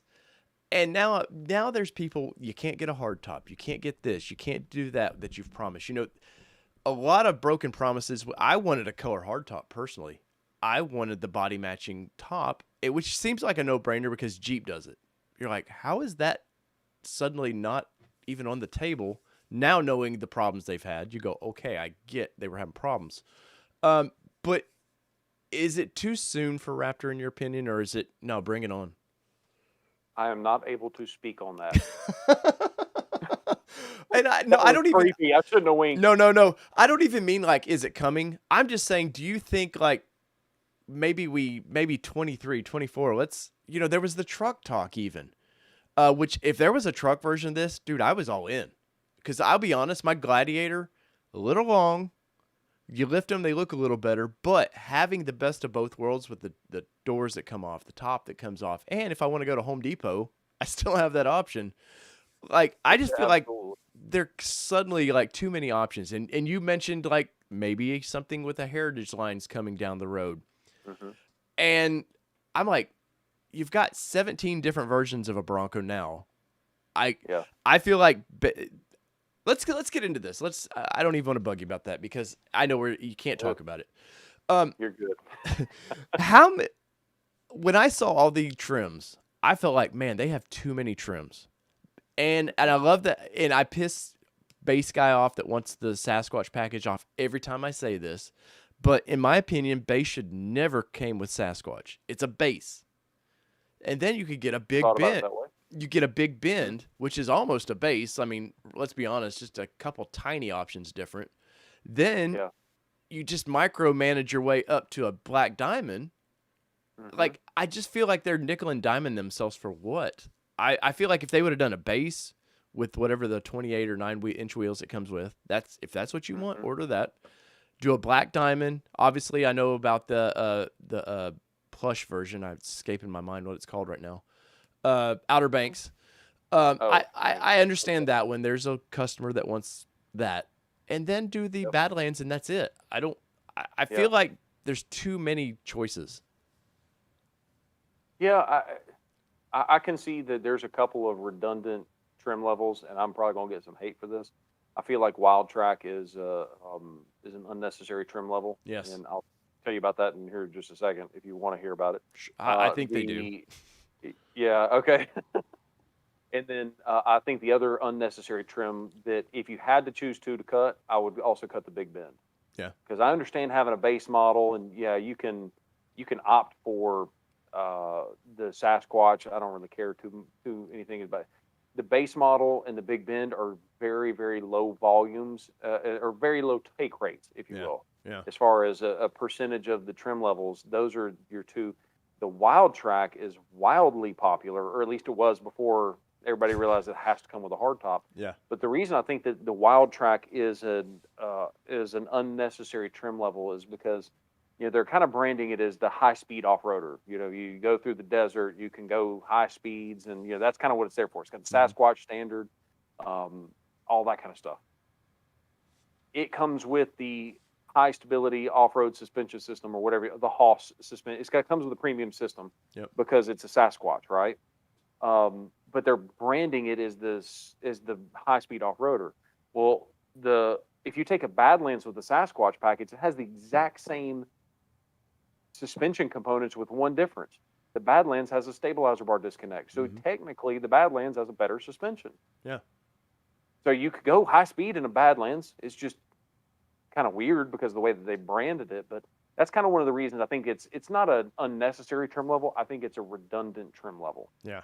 Which is Big Ben to me and base. They're almost the Yeah, same thing. And yeah. I know dealers were getting because of the low take rate. That's why dealers were getting a lot of big bins was because what Ford was like, well, we can build Yep. this and get it to you. Somebody was asking with 22 Wild Track. Obviously, it's going to get a soft top now, which is Mhm. another like head scratcher. But I know it'll get them out. Uh, let's see. It says, will you be able to keep your hard top if it's what was it? Sorry, so I'm reading this. Will it be would the soft top standard or will be in 22, right? And then you have to upgrade to the hard top. Is that how it works or I've not seen an ordering guide yet for the 2022. Mhm. Once again, this is one of those I'm not afraid to tell you if I don't know. I Sure. don't know, but my guess is that yes, it'll come standard with the soft top with an optional hard top, just like you can do a Badlands right now. Okay. That's my guess. Yeah. Oh, and you get What carpet. they really need to do is offer a two-door with the soft top, so that way they can crank out some two doors as well. Well, so I don't know. I was actually about to lead to two-door questions because two-door guy he's the guy that's really upset. Two-door guy does not understand why he cannot get a soft top. And my understanding is federally they have to get so many hard tops out before they can ever offer soft tops in that vehicle because they know the take rate of four doors versus two doors. They'll be almost, that's probably what, 80% hard top if you actually wanted to get your order was 80, probably 80, something like that, 20. I Yep. think what I've been told was federally they knew, okay, we're going to have enough hard tops out for crash ratings or however they rate that. But soft top, and I know it is with Jeep, soft top, Jeep had to get so many hard top two doors out before they could get the soft tops for sale. And I think that's probably, the Ford will never say this, but I feel Yeah. like that's probably part of the issue. But they're sort of leaving two-door guy out Never there thought just about it hanging. that way. Do what? I've never heard it. I've never even thought about it that way. Yeah. I just assumed that it was an engineering thing or it was just a convenience thing, and then they said, "Oh crap!" afterwards, and never thought about it being a federal or a safety regulation. That's very interesting. Yeah. Yeah, and I've yet to. I know there's some. One of my audience will one day point me in the right direction with that, but I know I've heard talk of that. Anyways, but two-door guys out there hanging like, man. I initially ordered a two-door, and I'm glad I switched. I had a buddy go, "Do you want four-door?" He goes, "Just because I wanted that classic Bronco look," and Yeah. so rare to see a two-door out there. Have you guys pushed any out yet? We have not delivered a two. We delivered a lot of Broncos. We have not delivered a two-door yet.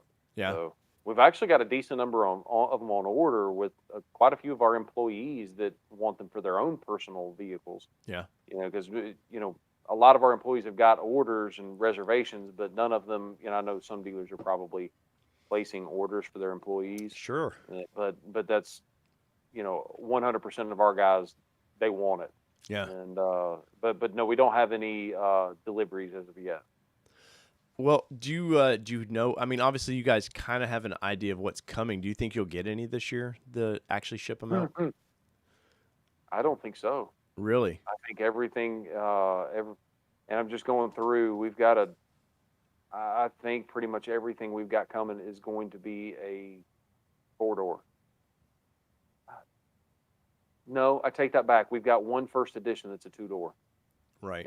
That I know, obviously, it's getting built because it's guaranteed. What Ford's guaranteed Yeah. that it's going to be built. Has first? So we'll probably. Did you guys I'm sorry, offer? go ahead. Did you guys sell many first editions?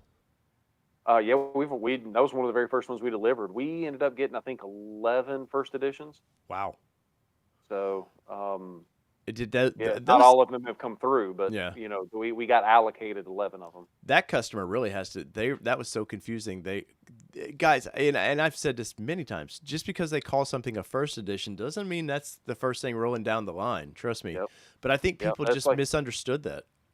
Yeah, it was just like the Jeep Gladiator. I mean, if you guys follow Hoovie's Garage, Yeah. he ordered I think they called it a launch edition Yeah. on the Jeep Gladiator, and he was all up and down YouTube talking about, I can't believe that I'm one of the last people to get my Gladiator, and it's a launch edition. Yeah. It gets confusing, but it's not just Ford's not the only somebody that does that. Right. Well, what can everybody do? I appreciate all the time you've given me. If people want to order parts, what do they need to do? Just TC Customs? How can they get the Mitchell treatment over there? Well, so the easiest way is just go to tccustoms.com. You can order any kind of parts that you want. If you don't see a part that you want and it's not on the website, chances are we can still help you with it. So if you don't see what you're looking for, if you'll call us, it's 205-491-0010. That actually rings to this phone right here and a couple of others that we have in the back, and they can pretty much source just about whatever you want, as long as it's a quality part. I've told my guys, I said, if you can dream it, we can build it, but that comes at a cost. We're not going to put our name on a piece of garbage. Yeah. Well, and that's something I have seen just glancing over your site is definitely it's not garbage parts, and there's those parts are coming, man. I've seen enough rough country parts on everybody, and I'm not dogging rough country, but I've seen enough first to market parts sometimes that you're just like, I wouldn't run that personally. But Yeah. well, let's see. There was one more. I know it was aimed at you. How is your paint protection working out for you? So the pinstripes, it worked out well. So for context, those of you guys that don't know what he's asking or he or she is asking, so before we went to the Bronco Super Celebration in Colorado, I scrambled to get it either paint protection or get TC Customs on it. I wanted to protect it because I knew I was going to be, abusing it, Yeah. or not abusing it. That's not the right word. Going to be using it, and I didn't want brand new paint to immediately go to crap. Yeah. And so I asked my vinyl guy. I said, "Can you do paint protection film?" He said, "No, I'm backed up. So many because it takes a lot of time to prep it." Sure. Um, and I said, "Okay, well, what about a wrap?" He said, "Well, what color is the vehicle?" I said, "White." He said, "Crap," because apparently it's easier to wrap black vehicles because you can hide stuff Mm. if you're. But so I said, "Let me ask you this: what if I do a white wrap on a white vehicle?" Which makes a lot of sense, right? And then also have the TC Customs logo and a couple of black accents. So we did that for a couple reasons. One, it helps protect the paint from pinstripes. Two, when we put the TC Customs logo to basically advertise our brand, when you pull it off in a year or 2 years or 3 years, you don't have faded, TC Customs literally in the paint. Yeah. And so it's actually held up really, really well. We haven't hit any like sticks or like tree limbs, but just normal brush while going pretty decent speeds through off road, it actually did a decent job. I don't have any permanent scratches, but there's definitely some footage out there where you can hear it going down the side. So, Oh, I was uh, I was filming with that first edition, and yeah, you could hear those tires just picking up rocks and just throwing it at him. I was like, well, it's not mine, but I still don't want to hurt it. yep, yep. And that's the nice thing about mud terrains is those mud terrains don't pick up nothing. Yeah, You yeah, know, because the lugs are so far apart. Now the downside is 20 hours in mud terrain on the way back and forth to Colorado is right, a good thing I'm already hard of hearing. right. Well, Mitchell, I greatly, greatly appreciate your time on here. And guys, if you will hold tight, definitely go. I'm sure you've already subscribed to Mitchell's channel, but go to Town and Country Ford and check him out. Instagram, what it's Alabama Ford, or is it Yeah, so Alabama? we've got a couple of different ones. Alabama Ford is the dealership.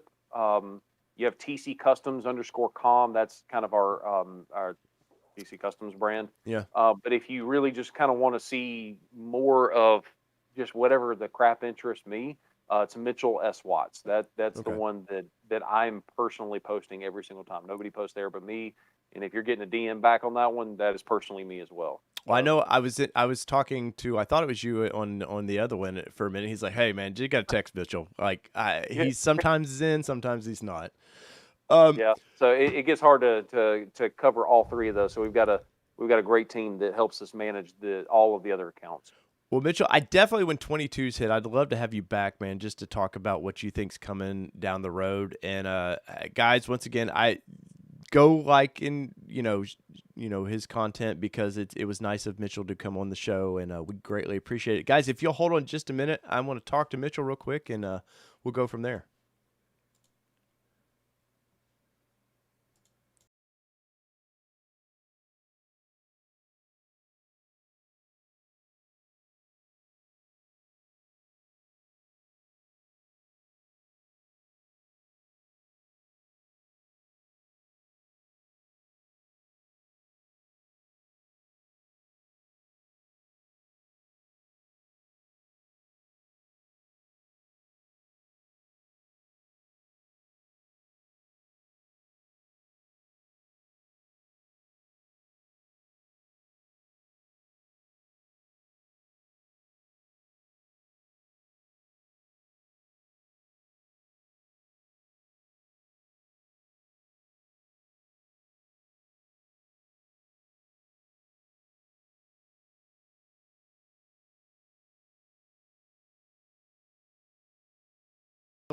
Well, there we go, guys. There was Mr. Mitchell, and I have to say that was a fun conversation. I never have expectations of how a conversation is going to go, but I was thoroughly impressed with that, man. And I like the fact that he would just basically say, "Hey, I can't talk about it," and not lead us down the path of well, maybe. Like, he was just like, no. And we had talked beforehand that, oh, hey, there's certain things I just can't talk about. And these guys are protecting their it's not just his YouTube channel. They have to protect their dealership, and that's where their paychecks come from. So let's get into your questions, comments. I apologize if I wasn't able to get your question in. Like, sometimes I see the chat going so fast, it's hard to keep up. And there was things I was trying to reach out. We'll have them on again. Definitely, if you guys, there's somebody else, especially Bronco related, that you guys want on here, please let me know who they are. Let's see. Dr. Simple Beauty said, Dave, did you see the channel where the dealership charged $10K over MSRP on a July 2020 order? Thoughts? Well, there was a lady I seen on Facebook upset about that, maybe from Texas. And my thoughts are this. I've covered the auto industry for 10 plus years, so I kind of knew what to expect with how some dealers were going to do.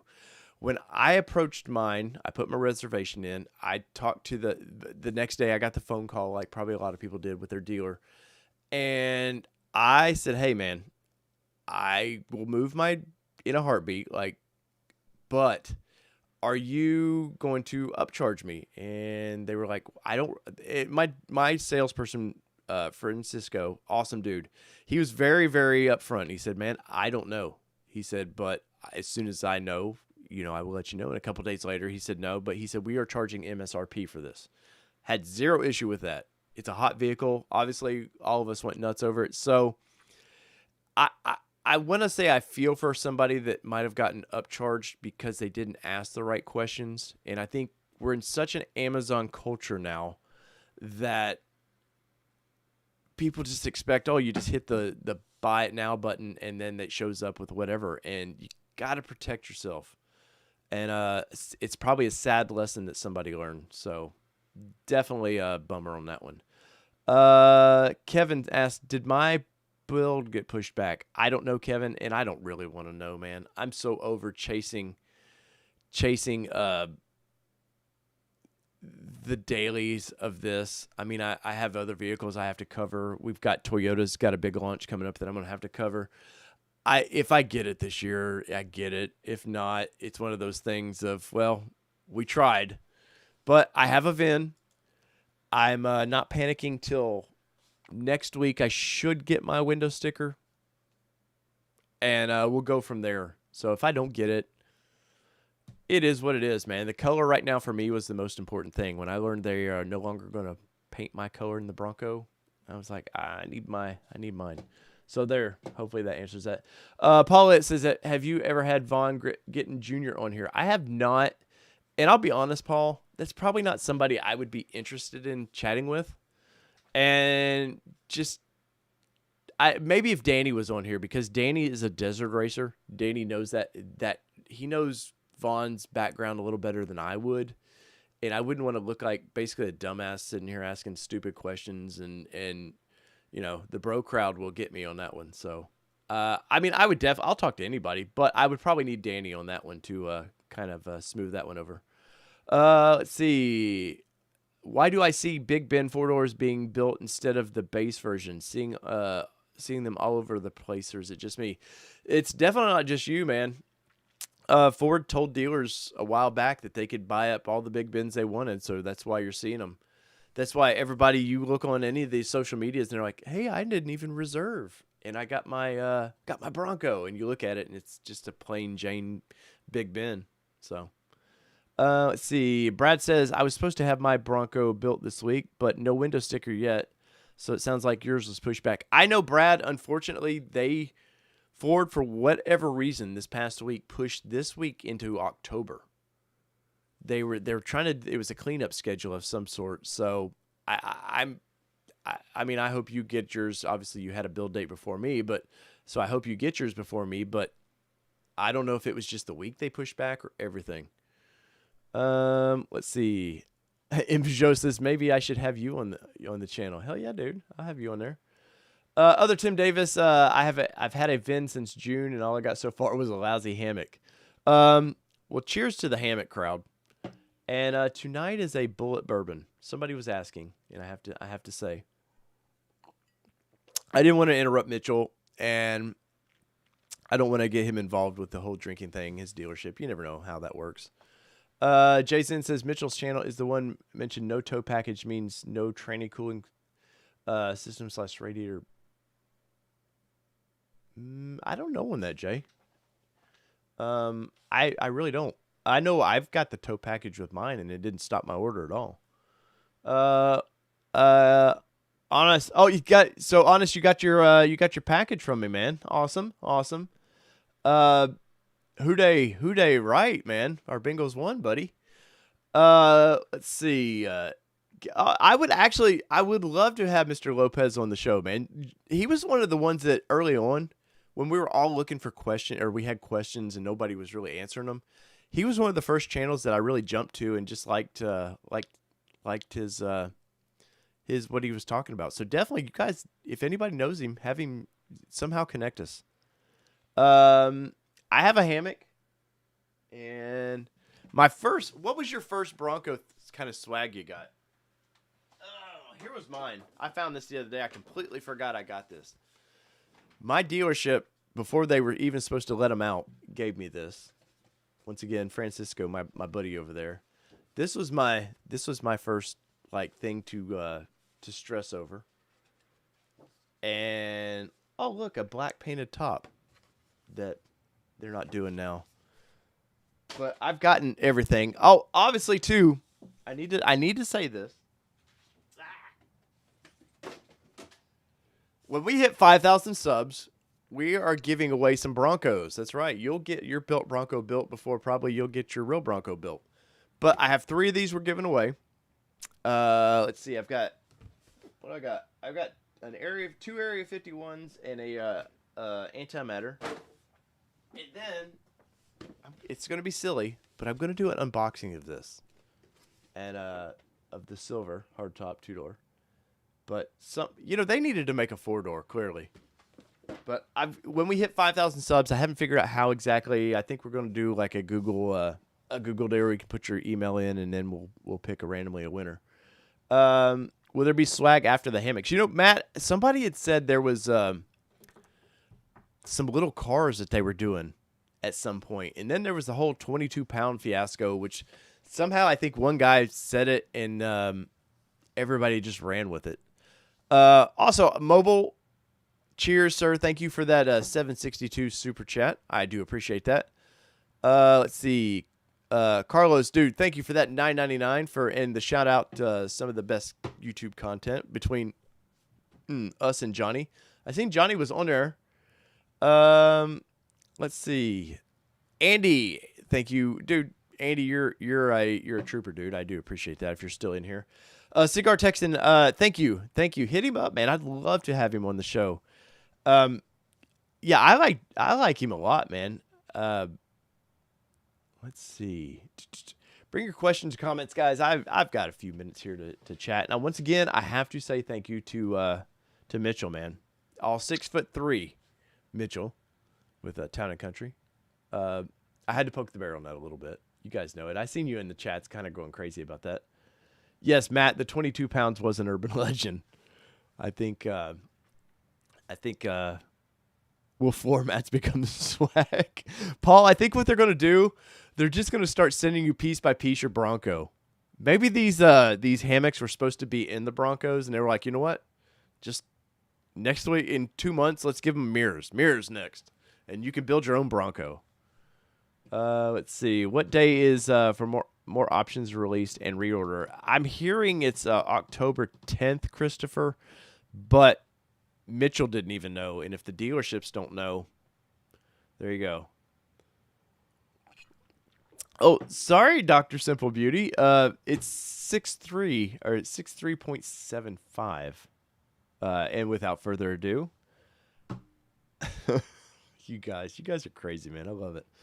Let me scroll through here to the chats, man. I don't want anybody, if I've ignored you, please post your questions again. Yeah, Peugeot was talking, actually all Broncos have the same transmission and cooling from what I understand. And that's my understanding of it. I don't believe that there was an actual extra transmission cooler or anything. Because trust me, you're not towing with this thing. Dr. Simple Beauty, I'm looking at your question now. Says, thank you for asking Mitchell about the 1K dealership deal. Yeah, I had thought about this all day. I knew, I made some notes, and let's see. My first question was, how did you get into sales? TC Customs I wanted to talk about. The July 2020 launch. Dealer markups, which I kind of got into. The 1K from Ford, 22 Broncos, and the Bronco Raptor. I was a little bummed that we couldn't talk about the Raptor. I could tell real quick by asking that question that it wasn't going anywhere.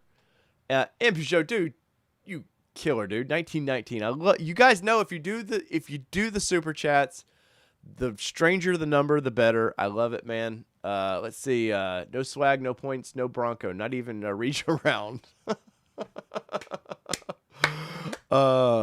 Anyways, no, that's funny, man. You guys are getting crazy here, man, with the military talk.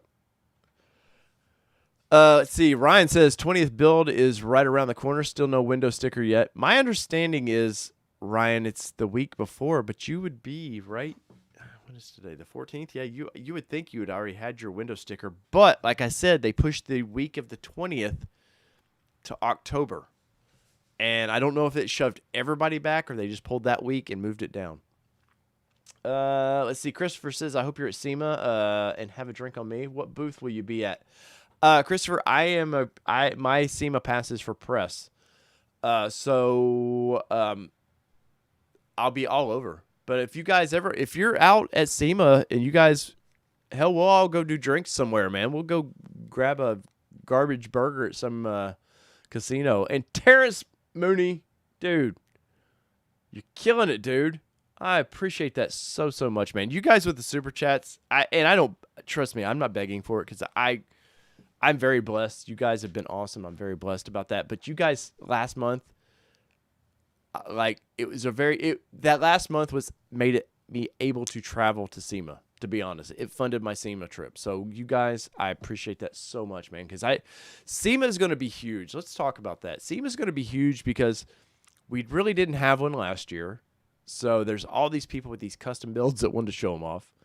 There'll be a bunch of four-wheel drives up there, lifted about 14 feet tall that shouldn't be. No drive shafts, no nothing, because they had to roll them to get them in there.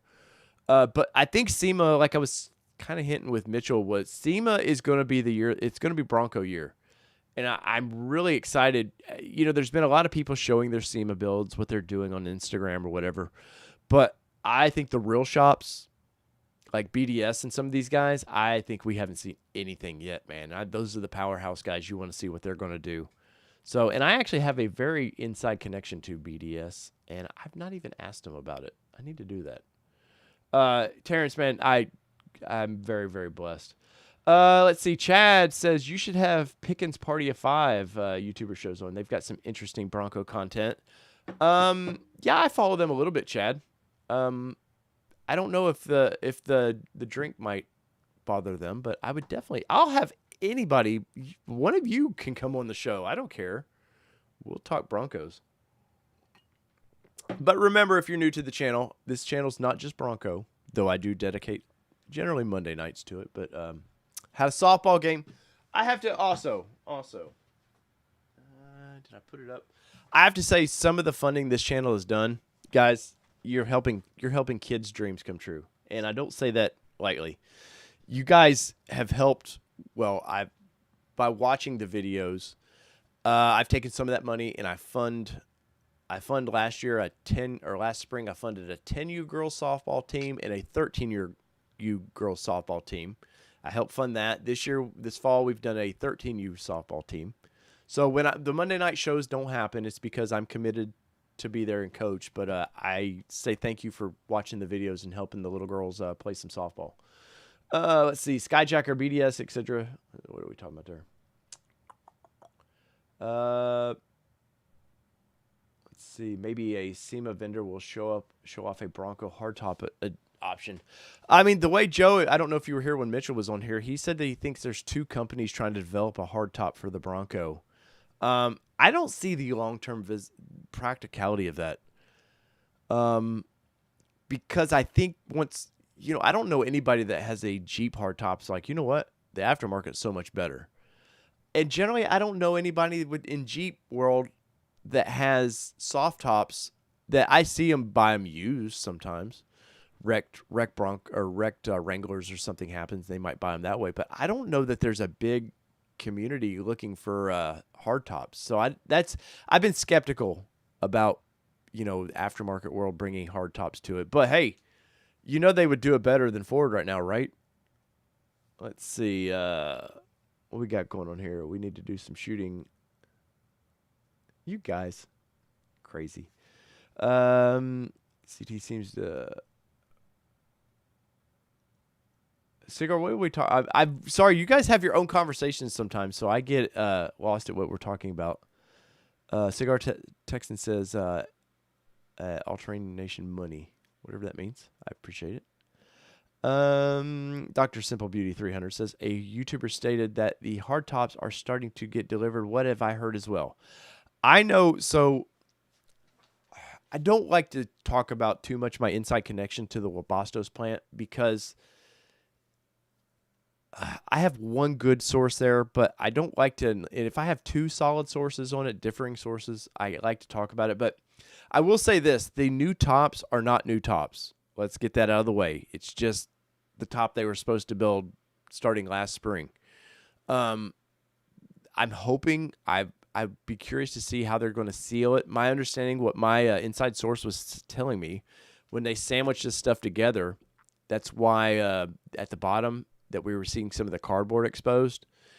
And the way he was talking, my source was telling me that the prelim tops that they were doing for the trial vehicles were on a different machine than what it was for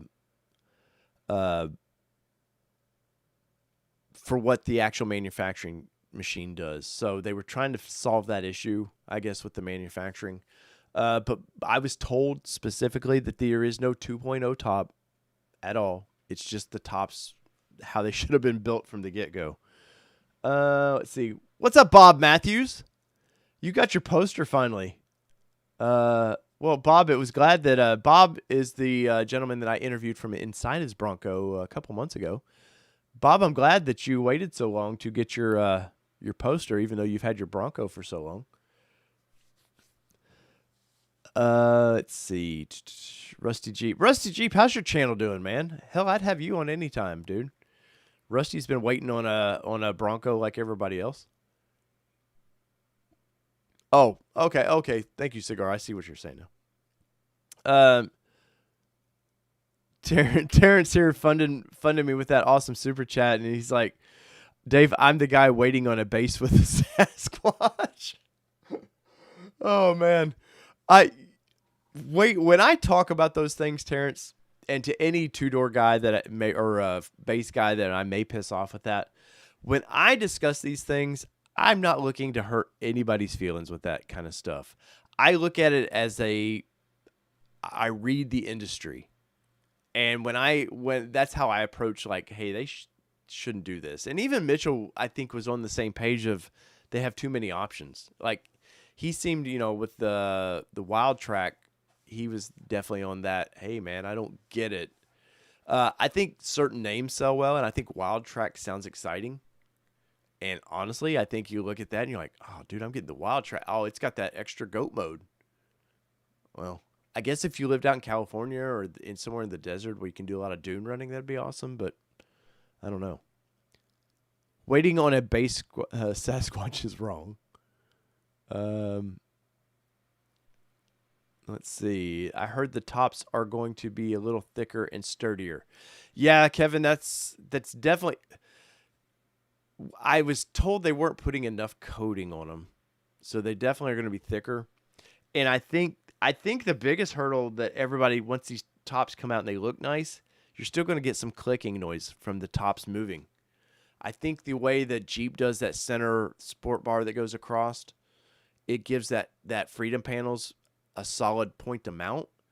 And I think the way I like the open experience of Bronco, but I think at the same point, you've got the two tops, and then you got the one solid top, and then you go back to the back of it. It's a lot of moving parts there. So I think there's still going to be a few complaints about this thing when it's all said and done. Um, I'm literally waiting on a base four door, nothing added, only aux switches, and it's velocity blue, dude. That's like, I I I commend you on that one, man. That's a tough wait. Have you any VIN or any sniff of a VIN yet? Ranger is a trim for the Gen 1 Bronco. Man, you guys with your own chats going in there, man. I love it. Yeah, Brad, base Sasquatch is the way to go for value. And I get that. But so you do that. Okay, say we go a base Sasquatch, which once again, you guys know I'm against having Sasquatch package available for the base. Once again, I look at it through the industry. I don't look at it I think it's cool they do it. I just don't think ultimately it moves the needle for Ford the way they thought it was going to. So yeah, you get the basic 8-inch screen. You get the same tack. Seats are slightly different. But I like the dash better, I think, in the base, I will say. Let's see. Run some drywall screws through the top. Dude, I'll go shooting anytime in Peugeot. I've got my brother's. If you guys don't know, my brother passed away last April. Well, see, April 20. And my brother was a huge influence on me getting into the automotive world. And I have his AR. So it's a prized possession of mine, man. My brother got me into shooting, got me into cars, and he is definitely missed in my life. But so yeah, I'll go shooting anytime. See, Dr. Simple Beauty says, I do not need a Sasquatch, but I didn't like the base. Beauty 300, which one did you order again? I forget which model. You've probably told me many times. Let's see. Dude, MShow, I don't say that to for anything about that. I just to let everybody know, sometimes I got in a lot of trouble with Nissan. The week after my brother died, I was holding on to a picture of Nissan had shown some dealers the next Nissan Frontier, and I had a picture of it. And I released that not in the right mindset, and I released that and got in a lot of trouble with Nissan. So, but I don't care. I did it for my brother, and he will be missed. Let's see. I ordered a Black Diamond 2-door Sasquatch V6, twin turbo V6. Do I have to go back to my dealer and reorder again? Yes. So, if you do not get a VIN number by this October or whatever, we'll say 10th, whatever the supposed 22 ordering banks opens up, you will have to reorder your Bronco. Now, any deposits that you put on there are still good. It's literally, we're going to get a new ordering website. The way Mitchell made it sound, there's going to be some new options, which I didn't expect any new options. So that's kind of cool that if they're actually going to do some options for 22. And the way he's put it was kind of a thank you to the people who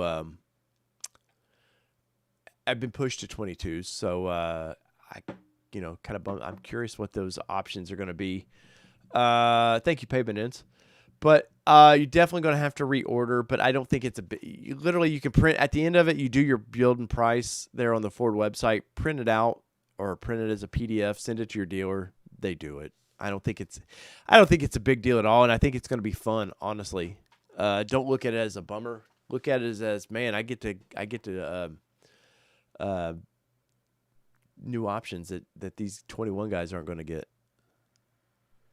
Oh, the one I make fun of all the time, Dr. Hey, man, there's no shame in that base game at all. Terrence, I believe you were the one we're going to meet out with Danny, right? Hopefully you got to meet Danny. Danny's a crazy MFer. All 11 says, I'm converting my hardtop order to a soft top before they get rid of the Rapid Red. Plus, I already have your 35-inch Toyo Open Countries. Dude, nice. Rapid Red's a bummer, dude. I pushed, if you're new to me, I pushed my 4-door order. I had a Black Diamond. that I ordered like everybody else in January. I was told about a month later there was going to be some top issues, so I pushed mine to a 99 to hold it off. I thought, I'll wait till 22. At the time, I knew for the YouTube game I wasn't going to get one of the first ones anyways, so I was like, you know what? If you ain't first, you're last. So we'll wait till a 22. And then when I found out a couple weeks ago they were killing off my beloved Rapid Red, I was like, throw my cards back in there, and I went from a hard top to a soft top. Only switch I made besides I went from a Black Diamond to a Badlands, which I don't think meant anything. And my order got pulled the next week, or that week. I changed the order on Monday. Thursday, I got my order pulled.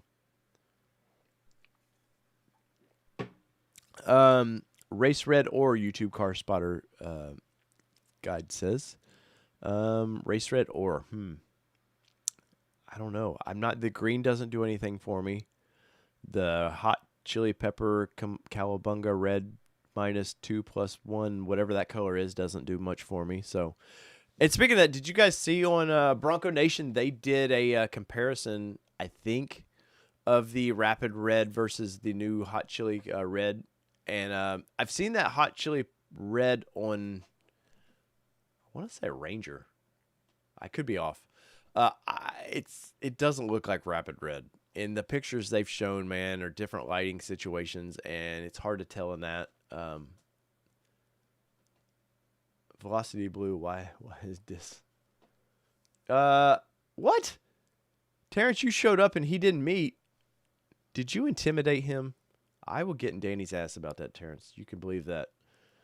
That is correct, Cigar. There's 120 watching. And we had, I think, right at, what was our max? I can tell you right now. What was the max? Well, I thought I could. At one point, I think we had 200 people watching and only 40 likes. Kind of bummer. But guys, the likes, literally, all they do is tell people that might like some of the same content that you like, hey, go try this guy's channel. That's all it does for me, and I appreciate it. And if you have not yet, ring the bell for me. When you hit subscribe, when you ring the bell, obviously you get notices as soon as I post anything. It's a big deal on YouTube. Analytics, I get some crap that I have to read every once in a while. I was like, oh, only like 15% of your people ring the bell. And I'm like, yeah, but I'll take all my people. They're all awesome. Let's see. I saw, Tim Day said I saw 147. Oh, there was a lot more than that at one point. Let's see. Check that 171. 107 likes, though. I do appreciate that. Guys, bring in, we've done this for 1 hour and 49 minutes. And at the 2 hour mark, we're going to shut it down. So any final questions, comments, anything you want to talk about, bring it. It's game. I greatly appreciate everybody being there, being in here tonight. And once again, thank you to Mitchell, all 6'3.75" of Mitchell. Let's see. Brandon says, is marking up our reserve Broncos upon delivery a real thing? Yes, that is a real thing, depending on your shady dealership. That's going on with these dealerships. I saw a horrible account of some poor guy and his wife where they had it marked up $10K. Well, you know what'll happen for me? Well, I'll break the old camera out, and me and my dealership can talk that way, and I will wear them out with some bad publicity. But my dealership's going to do right by me. I don't have to worry about that. But no, I think before, when you know your VIN's built, I would start going to my dealership, and that's when you start going, hey, man, whatever the price, the 1,000 off or whatever they were offering, or hey, you're paying retail, this is still good, right? Because I know for me, I'm about to put my Jeep Gladiator up for sale. So if anybody needs a Jeep Gladiator, 2021 with 6,000 miles on it. So I'm about to put that thing up for sale. And I would hate to think that I sold it, and then suddenly they go, hey, you know that $54,000 vehicle you got? It's now $64,000, because that would put me in a bad spot of I've sold my vehicle.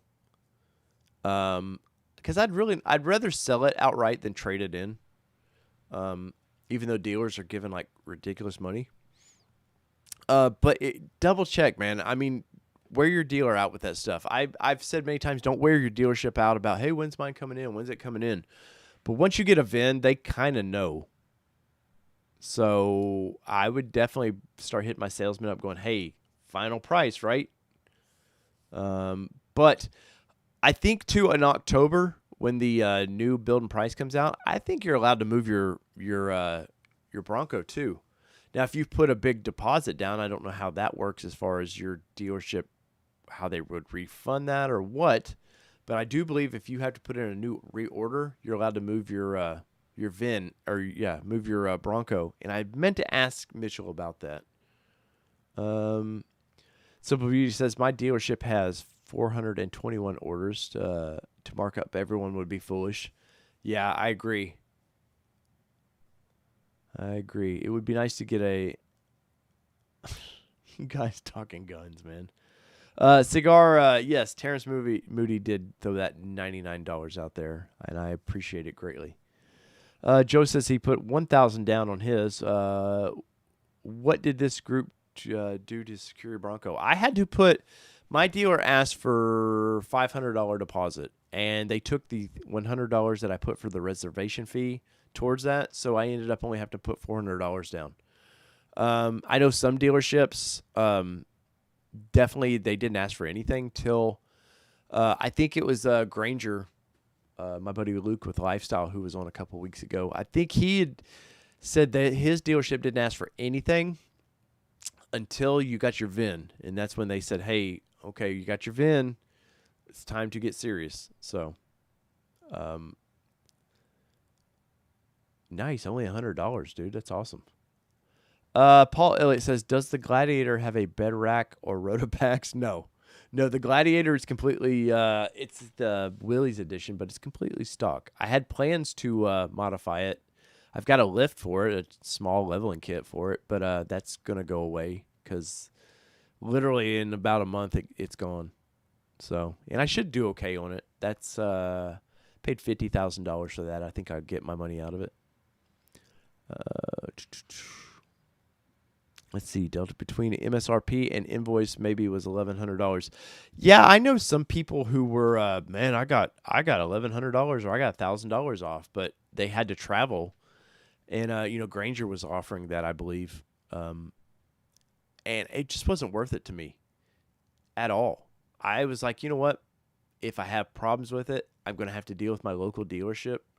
So I would just rather start getting a good working experience with them than, oh man, it broke. And then that dealership's like, you know what? You didn't buy it from us. We'll fix it, but it's, you may not get the first class treatment you expected. Joe says when he ordered, he had to put a deposit down.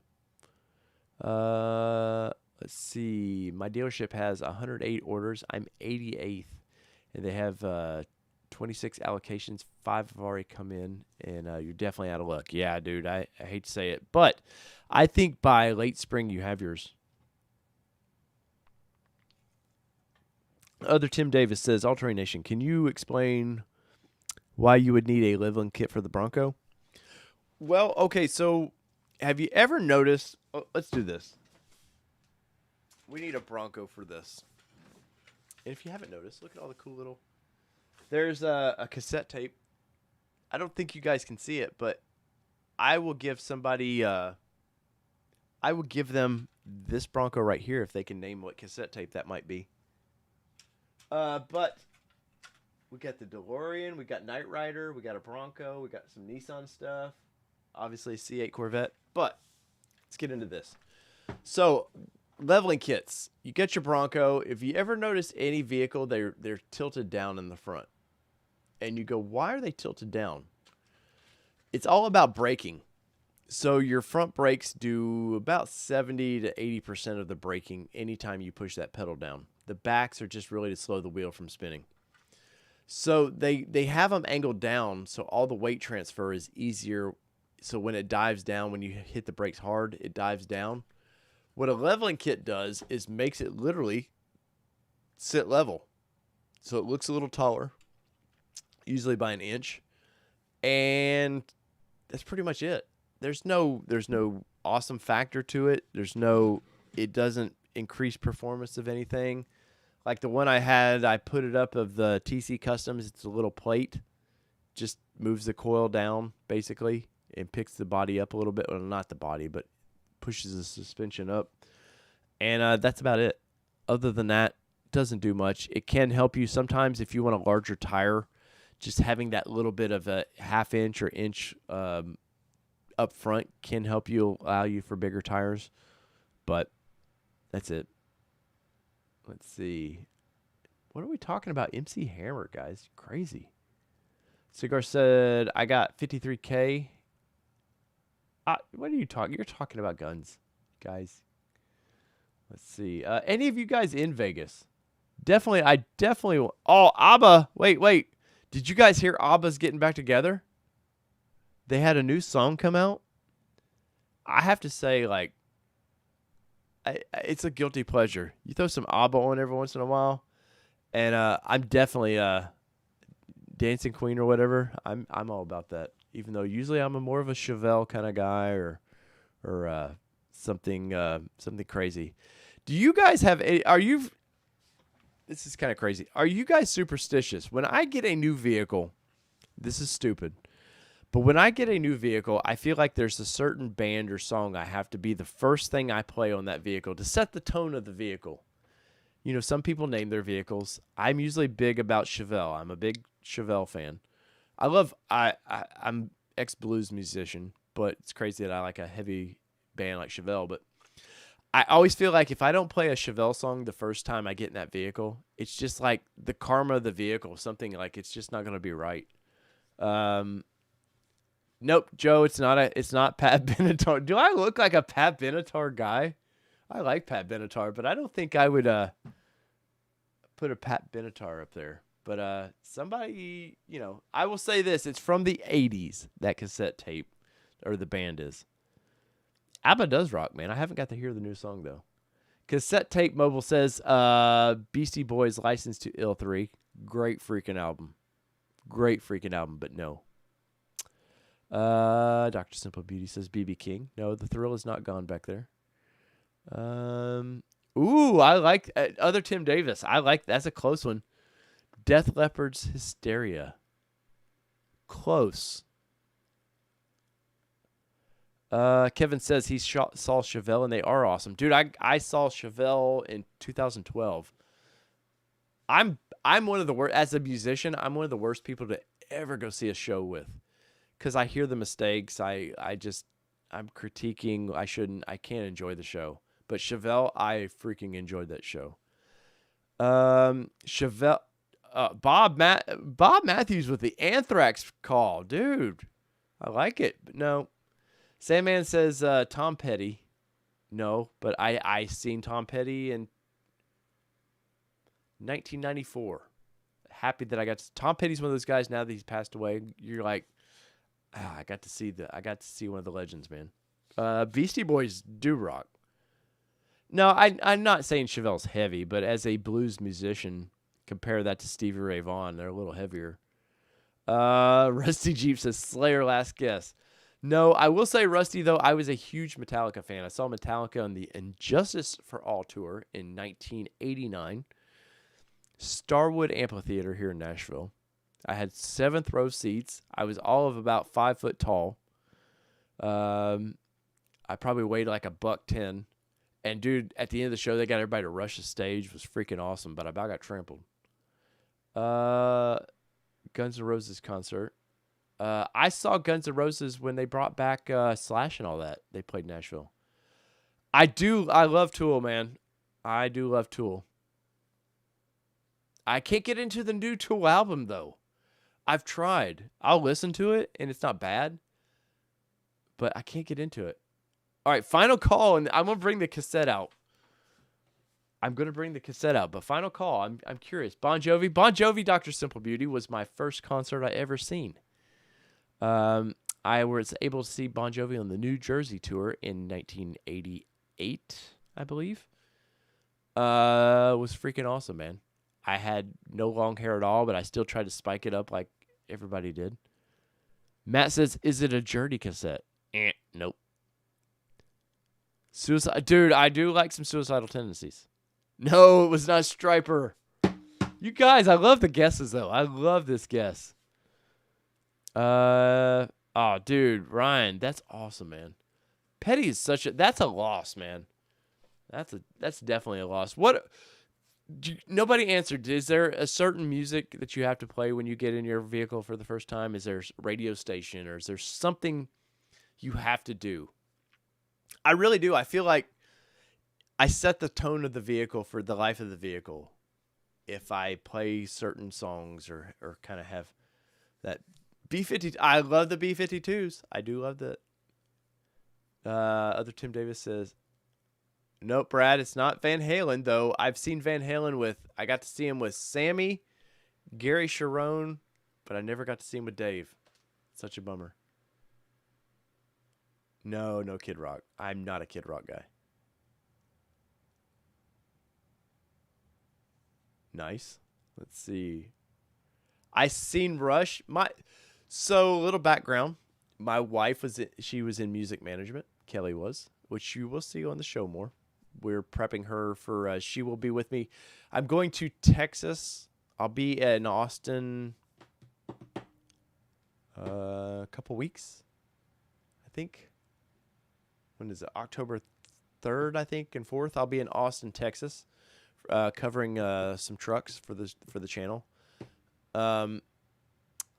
Dead Milkmen were awesome too. Dude, I love Styx. But so Kelly is in music management, or she was, and she just got tired of babysitting artists.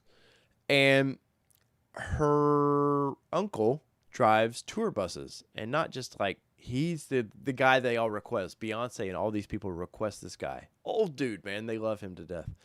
But good friends with Rush, man. And anytime Rush was in town, he could get tickets like that, front row. Like he would always, like he hooked up Kelly to go see it. I'd seen Rush with Candlebox opening up. But last call, guys. Last call on this cassette tape. And if for kids, millennials, cassette tapes were what we used to put in a radio. Literally, you would shove it in the radio and you would hear your favorite song and you'd go, man, I want to hear that again. And then you'd spend the next 30 seconds trying to rewind it. It's crazy. All right. Oh, Neil Peart was amazing. Let's see. All right. So this was my brother's cassette tape. And in 1989, my brother bought a Chevy S10. It was all the rage, mini trucks were. You would lower them, put massive speakers in the back of them, and it would be Europe. Guys, come on, man. Europe. The Final Countdown. Or Cherokee, man. How can you not like Cherokee? So I put that cassette tape up there as a tribute to my brother, who means a lot to me. Speaking of Guns N' Roses, did you know Don Henley played drums on tour for Guns N' Roses? Do what, Tim Davis? And Guns N' Roses, as I was a drummer as well. I'm a blues guitar player, but I did play drums. And Steven Adler was one of my heroes. The original drummer for Pearl Jam. Saw them 1994. Got to see Pearl Jam was my Dave Abrazian, however you say his name, was my Jimi Hendrix of drums. Mark says he totally had that cassette. That's awesome. Europe, hell yeah. Dude, in Peugeot, Faith No More played before they took off the Real World tour. They played a local club here, a local bar, a small bar. And I've got their autograph somewhere, along with Black Crowes. Now, the Black Crowes, a couple of them were based they're from Tennessee. The brothers were from Atlanta, Georgia. But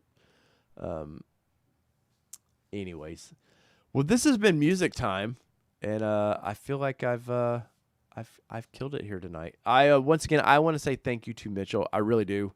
I know we've poked the bear at Mitchell a little bit, but he was a solid guy. He, told